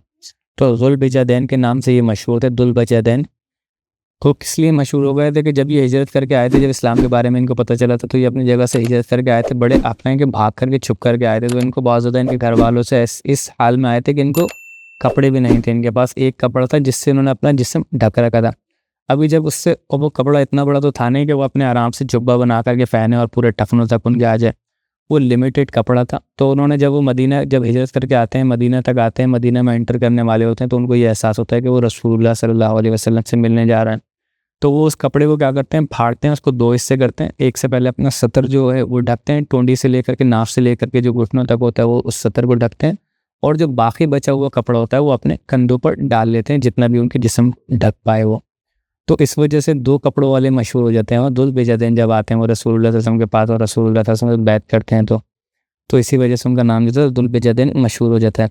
अब एक रात में क्या कहते हैं, अब्दुल्लाह इब्न मसूद की ये रिवायत है, वो बताते हैं, वो कहते हैं कि मैंने क्या देखा कि रात में मैं उठा तो उनको कुछ बाहर से आवाज़ आती होती है, वो बाहर जाते हैं तो वो देखते हैं कि रसूलुल्लाह सल्लल्लाहु अलैहि वसल्लम खड़े हुए हैं, और उनके साथ कौन है, हज़रत अबू बकर रज़ियल्लाहु तआला अन्हु खड़े हैं और हज़रत उमर रज़ियल्लाहु तआला अन्हु खड़े हैं। और वो देखते हैं कि नीचे ज़मीन पर जो है अब्दुल्लाह दुल्बिजादैन अल-मज़नी रज़ियल्लाहु तआला अन्हु का जो है जनाज़ा रखा हुआ है। और उसके बाद रसूलुल्लाह सल्लल्लाहु अलैहि वसल्लम के पास जब वो जाते हैं, देखते हैं, बातें कर रहे हैं उनसे आपस में, रसूलुल्लाह सल्लल्लाहु अलैहि वसल्लम मतलब कब्र वगैरह खुद रही होती है उनकी, और एक दो सहाबा होंगे, लेकिन रिवायत में हमें इन्हीं के बारे में मिलता है, हज़रत अबू बकर और हज़रत उमर रज़ियल्लाहु तआला अन्हु के बारे में। तो वो कब्र खुद रही होगी, कब्र तैयार हो गई थी, तो रसूलुल्लाह सल्लल्लाहु अलैहि वसल्लम सोचे बड़ा मुबारक के मौका है, बड़ी ज़बरदस्त थी वो आप कहें कि इतना सा जो पार्ट है इस वाक़े का बहुत ज़बरदस्त है कि रसूलुल्लाह सल्लल्लाहु अलैहि वसल्लम खुद उनके कब्र मुबारक में उतरते हैं। ज़ुल्बिजादैन रज़ियल्लाहु तआला अन्हु की, अब्दुल्ला रज़ियल्लाहु तआला अन्हु की कब्र में उतरते हैं। रसूलुल्लाह सल्लल्लाहु अलैहि वसल्लम उनसे कहते हैं सहाबा इकराम से, लाओ इनको करीब लेकर के आओ, अपने भाई को लेकर के आते हैं। रसूलुल्लाह सल्लल्लाहु अलैहि वसल्लम खुद अपने हाथों में लेकर के उनको कब्र के अंदर उतारते हैं, और कब्र में उतारते हैं। जैसे ही उतारते हैं और रसूलुल्लाह सल्लल्लाहु अलैहि वसल्लम उनके लिए दुआ करते हैं, हज़रत अब्दुल्लाह के लिए। आप सोचिए इतने ज़बरदस्त सहाबी हैं, क्या मशक्क़तें उठाई हैं, उसके बाद भी जिहाद के लिए आए हुए हैं मशक्क़तों के अंदर, और उसके बाद भी रसूलुल्लाह सल्लल्लाहु अलैहि वसल्लम की शफ़ाअत भी मिल रही है, रसूलुल्लाह सल्लल्लाहु अलैहि वसल्लम उनके लिए दुआ भी कर रहे हैं। रसूलुल्लाह सल्लल्लाहु अलैहि वसल्लम उनसे अल्लाह से दुआ करते हैं कि या अल्लाह ताला आज की रात जिस वक्त में इनको दफन कर रहा है, या अल्लाह ताला मेरा दिल इनके लिए बिल्कुल पाक और मैं इनसे हर उसमें राज़ी हूँ, हर चीज़ में राज़ी हूँ। रसूलुल्लाह सल्लल्लाहु अलैहि वसल्लम कितनी बेहतरीन अल्लाह ताला से दुआ करते हैं, और कहते हैं कि या अल्लाह ताला तू भी इनसे राज़ी हो जा और इनकी मग़फ़िरत अता फ़रमा दे। जब ये चीज़ वो देखते हैं, जो इस हदीस के रावी हैं अब्दुल्लाह बिन मसूद, आप कहें कि उनके दिल में आप कहें कि जेलसी सी होती है। एक वो आता है कि काश, वो कहते हैं कि काश इस जनाजे में अब्दुल्ला की जगह मेरा जनाजा होता और मेरे जनाजे को रसूलुल्लाह सल्लल्लाहु अलैहि वसल्लम अपने हाथ से अपने क़ब्र मुबारक में उस क़ब्र मुबारक में उतार रहे होते, और काश ये दुआ रसूलुल्लाह सल्लल्लाहु अलैहि वसल्लम ने मेरे हक़ में की होती। और वाक़ई में जो एक ईमान वाला होगा वो यही उसकी सोच होगी और यही उसकी दुआ होगी कि काश रसूलुल्लाह सल्लल्लाहु अलैहि वसल्लम के मुबारक हाथों से मुझे क़ब्र में उतारा जाता, और काश रसूलुल्लाह सल्लल्लाहु अलैहि वसल्लम की मुबारक ज़बान से मेरे लिए वो कलिमात होते कि मैं इससे राज़ी हूँ, अल्लाह ताला तो भी इस शख्स से राज़ी हो जाए और इसकी मग़फ़िरत अता फ़रमा दे। तो वो रसूलुल्लाह सल्लल्लाहु अलैहि वसल्लम का एक ये वाक़या जो है हमें मिलता है। एक चीज़ बहुत ही इम्पॉर्टेंट है, ये जो वाक़या है अब्दुल बिजदैन रज़ियल्लाहु तआला अन्हु का, कि देखिए कितनी मतलब जो ये रात में जो हमारे यहाँ ख़ासतौर से जिस मुआशरे के अंदर हम रहते हैं, मैं रहता हूँ, ये इंडिया पाकिस्तान का जो हमारा मुआशरा है, इसमें और रात में ख़ासतौर से लेट नाइट में दफन करने को टैबू समझा जाता है, हराम समझा जाता है, बुरा समझा जाता है, ये गलत समझा जाता है। लेकिन ये भी एक सुन्नत है रसूलुल्लाह सल्लल्लाहु अलैहि वसल्लम की, और वो भी एक किस चीज़ की वजह से, कि जो इस्लाम में बताया गया है कि जब किसी का इंतकाल हो जाए तो उसको दफन करने में जल्दी करो, देरी मत करो। यहाँ जिस मुआशरे के अंदर हम रहते हैं वहाँ पर तो इतनी देर लगाई जाती है, कभी कभी तो 24 घंटे का वक्त हो जाता है, कभी कभी इससे भी ज़्यादा वक्त गुजर जाता है कि कोई फ़लाँ शख्स बाहर रहते हैं, वो आ रहे हैं, बेटे आ रहे हैं, कोई बेटी आ रही हैं, कोई उनके भाई हैं या वालिदा हैं, कोई बाहर हैं, वो आ रहे हैं, तो उनके लिए बिना वजह ही जनाजे को रोक करके रखा जाता है। हालांकि ये बड़ा गलत अमल है। इस्लाम में तो ये आया है कि एक वक्त में, अगर एक वक्त अजान के टाइम में उनका, अगर मान लीजिए असर के वक्त में उनका इंतकाल हुआ है तो मगरिब के वक्त में उनको दफन कर दिया जाए, मगरिब के वक्त में हुआ है तो इशा के वक्त में उनको दफन कर दिया जाए। लेकिन इशा के वक्त में हुआ है तो फिर फजर का इंतज़ार करेंगे तो ठीक है, लेकिन यहाँ पर सुन्नत हमें पता चल रही है कि रात में किसी वक्त में इंतकाल हुआ होगा इशा के बाद, और फजर से पहले ही रसूलुल्लाह सल्लल्लाहु अलैहि वसल्लम उनको दफन कर रहे हैं।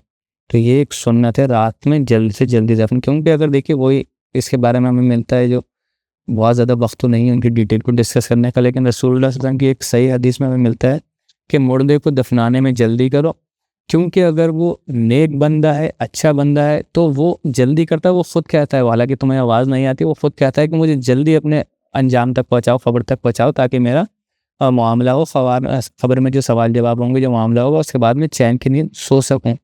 और जो बुरा बंदा है, अगर वो बुरा है तो वो खुद, उसका वबाल तुम क्यों अपने घर में रखना चाहते हो, क्यों उसको अपने पास रखना चाहते हो, जल्दी से जाकर के उसको दफना करके आओ।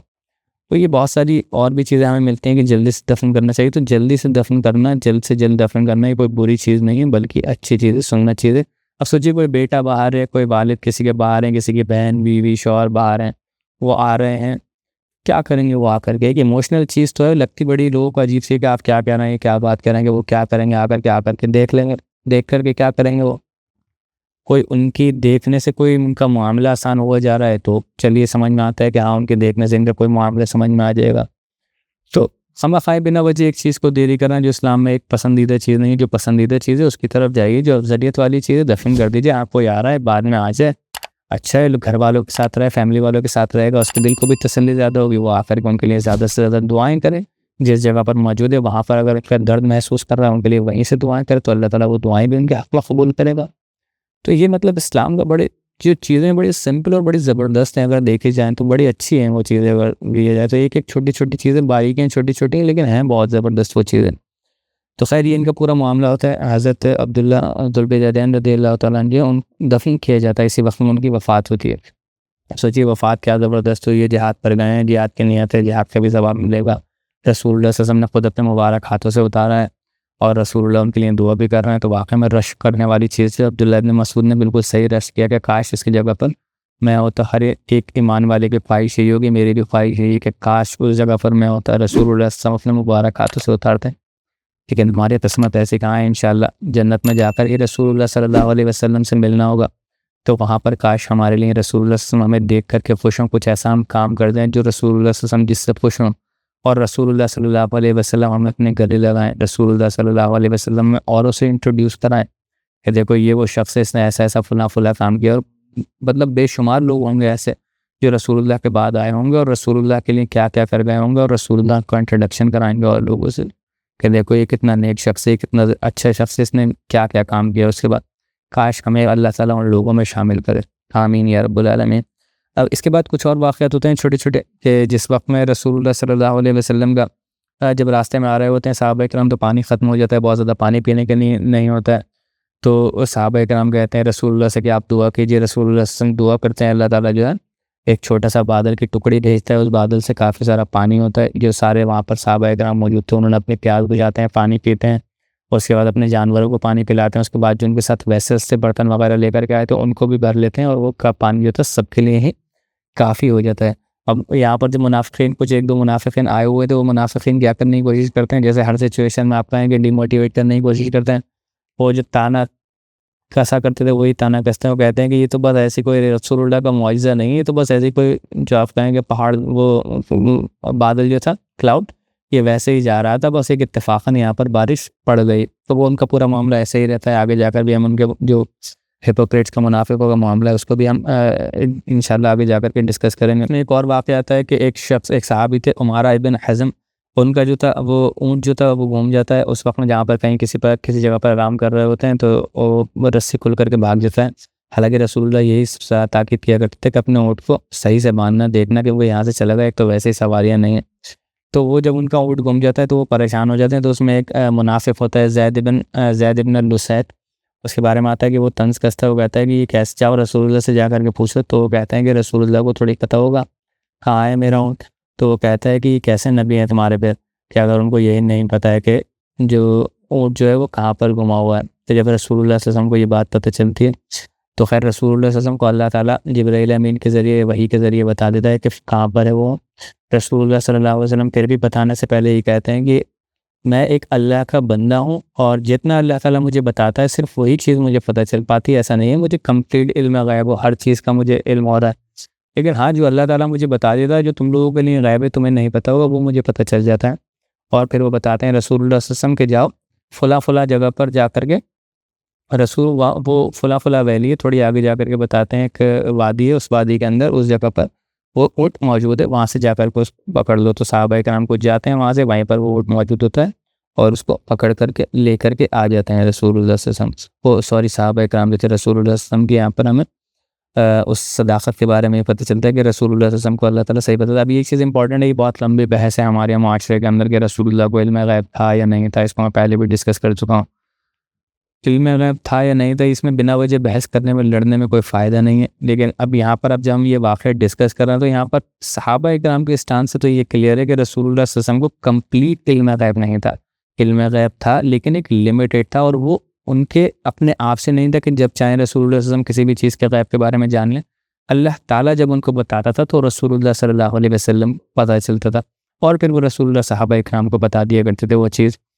और ये चीज़ सहाबा इकराम को भी क्लियर थी कि जब ये मुनाफिक ज़ैद इब्न लुसैद कहता है इनसे, सहाबी से जो उमारा रज़ियल्लाहु ताला अन्हु थे, कि जाओ तुम जाकर के उनसे पूछो, तो उनको ये क्लियर था कि रसूलुल्लाह को कहाँ से पता होगा, उनको सारी चीज़ें थोड़ी पता हैं, तो सिर्फ अल्लाह ताला ही बेहतर जानने वाला है। तो ये सहाबा इकराम का ऐसे ही छोटे-छोटे अलग-अलग वाक़यात आते हैं जिनसे हमें क्लियर होता है कि सहाबा इकराम की जो मेंटालिटी थी, जो उनकी समझ थी, जो सोच थी इस चीज़ के ऊपर, बहुत क्लियर थी और बेस्ट थी, और हमें उन्हीं से, जैसा उनका मौक़िफ़ था वही हमें मौक़िफ़ रखना चाहिए।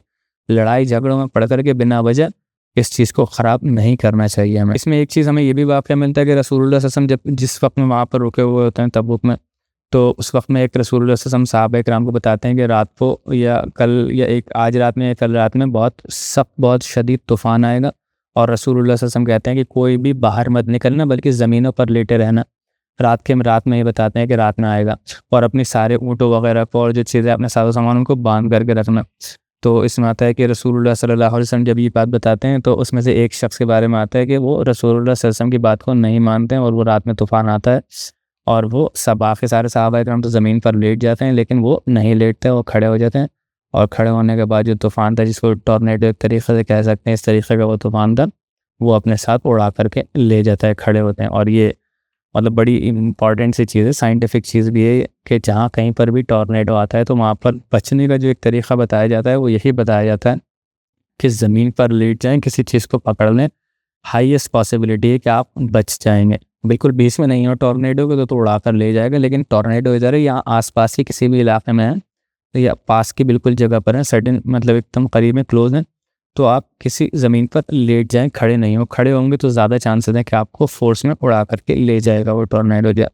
तो रसूलुल्लाह सल्लल्लाहु अलैहि वसल्लम मना कर देते हैं इनसे, सहाबा इकराम से। ये भी आता है कि एक मुआजिज़ा रसूलुल्लाह सल्लल्लाहु अलैहि वसल्लम का और ज़ाहिर होता है, जिसमें रसूलुल्लाह सल्लल्लाहु अलैहि वसल्लम जब उस वक्त में खाना जो है बहुत ज़्यादा कम पड़ जाता है, ख़त्म हो जाता है इवन लौटते वक्त, तो एक साहबी आते हैं, वो कहते हैं या रसूलुल्लाह हमें इजाज़त दीजिए कि हम अपना ऊँट ज़िबा कर लें, और जब ऊँट को ज़िबा करेंगे तो उसका गोश्त मिलेगा, उस गोश्त को खाएँगे सब लोग, और जो उसकी चर्बी वगैरह होगी उससे तेल बना लेंगे हम, उससे खाने पकाने में भी आसानी होगी। तो रसूलुल्लाह सल्लल्लाहु अलैहि वसल्लम कहते हैं कि ठीक है कर लो, लेकिन हज़रत उमर रज़ियल्लाहु अन्हु कहते हैं कि या रसूलुल्लाह ऐसा मत कीजिए, ऐसा करेंगे तो हमारे ऊँट एक तो वैसे ही सवारियाँ कम है और ख़त्म हो जाएंगे, हमें जाने में परेशानी होगी। तो रसूलुल्लाह सल्लल्लाहु अलैहि वसल्लम कहते हैं कि फिर क्या कीजिए, वो कहते हैं कि या रसूलुल्लाह आप दुआ कीजिए अल्लाह ताला से कि आप अल्लाह इस खाने में बरकत करे किसी तरीके से। तो रसूलुल्लाह सल्लल्लाहु अलैहि वसल्लम कहते हैं कि अच्छा ठीक है, एक दस्तरखान लगवाओ, बड़ा सा दस्तरखान रसूलुल्लाह सल्लल्लाहु अलैहि वसल्लम लगवाते हैं, और कहते हैं कि जो भी रसूलुल्लाह सल्लल्लाहु अलैहि वसल्लम कहते हैं कि जो जिसके पास चीज़ है वो चीज़ लेकर के आए, उसको ज़मीन पर बिछा दिया जाता है। तो जिसके पास भी जो सामान होता है खाना बनाने का, वो रसूलुल्लाह सल्लल्लाहु अलैहि वसल्लम मंगाते हैं और एक बर्तन में कराते हैं, उसके ऊपर उसमें रखवा देते हैं जो भी खाने का सामान होता है, और फिर रसूलुल्लाह सल्लल्लाहु अलैहि वसल्लम कहते हैं अपने अपने बर्तन लेकर के आओ और इसमें से निकालते जाओ, लेते जाओ।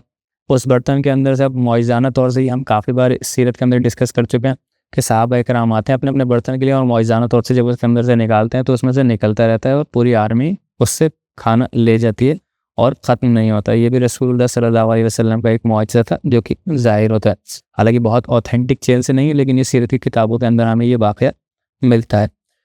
अब देखिए, क्योंकि अभी और भी बहुत सारे काफ़ी वाक़यात हैं, हम इंशाअल्लाह वो जो वाक़यात हैं अगली क्लास में डिस्कस करेंगे, क्योंकि वक्त काफ़ी ज़्यादा हो चुका है, और अगर उनको भी हम डिस्कस करेंगे तो बहुत ज़्यादा लंबा हो जाएगा। तो हमने ये जितने भी वाक़यात थे जो रास्ते में जाते में या वहाँ पर रुक कर के और वहाँ से लौटने में जितने भी वाक़यात हुए हैं, हमने उनको यहाँ पर डिस्कस किया। कुछ जो आखिरत के वाक़यात हैं मैंने उनको बहुत ज़्यादा डिटेल में डिस्कस नहीं किया है, क्योंकि एक तो बहुत ज़्यादा ऑथेंटिक वो वाक़यात नहीं है, और फिर वो उनकी बहुत ज़्यादा डिटेल हमारे लिए मैटर नहीं करती है। इंशाअल्लाह अगली क्लास में हम डिस्कस करेंगे कि जो लोग वहाँ रह गए थे जब रसूलुल्लाह सल्लल्लाहु अलैहि वसल्लम वहाँ वापस आए हैं, मदीना आए हैं, और कुछ लोग बड़े-बड़े जलील क़द्र सहाबी वहाँ पर रह गए थे, और उसमें जो सबसे बड़ा नाम आता है काब बिन मालिक रज़ियल्लाहु तआला अन्हु का आता है।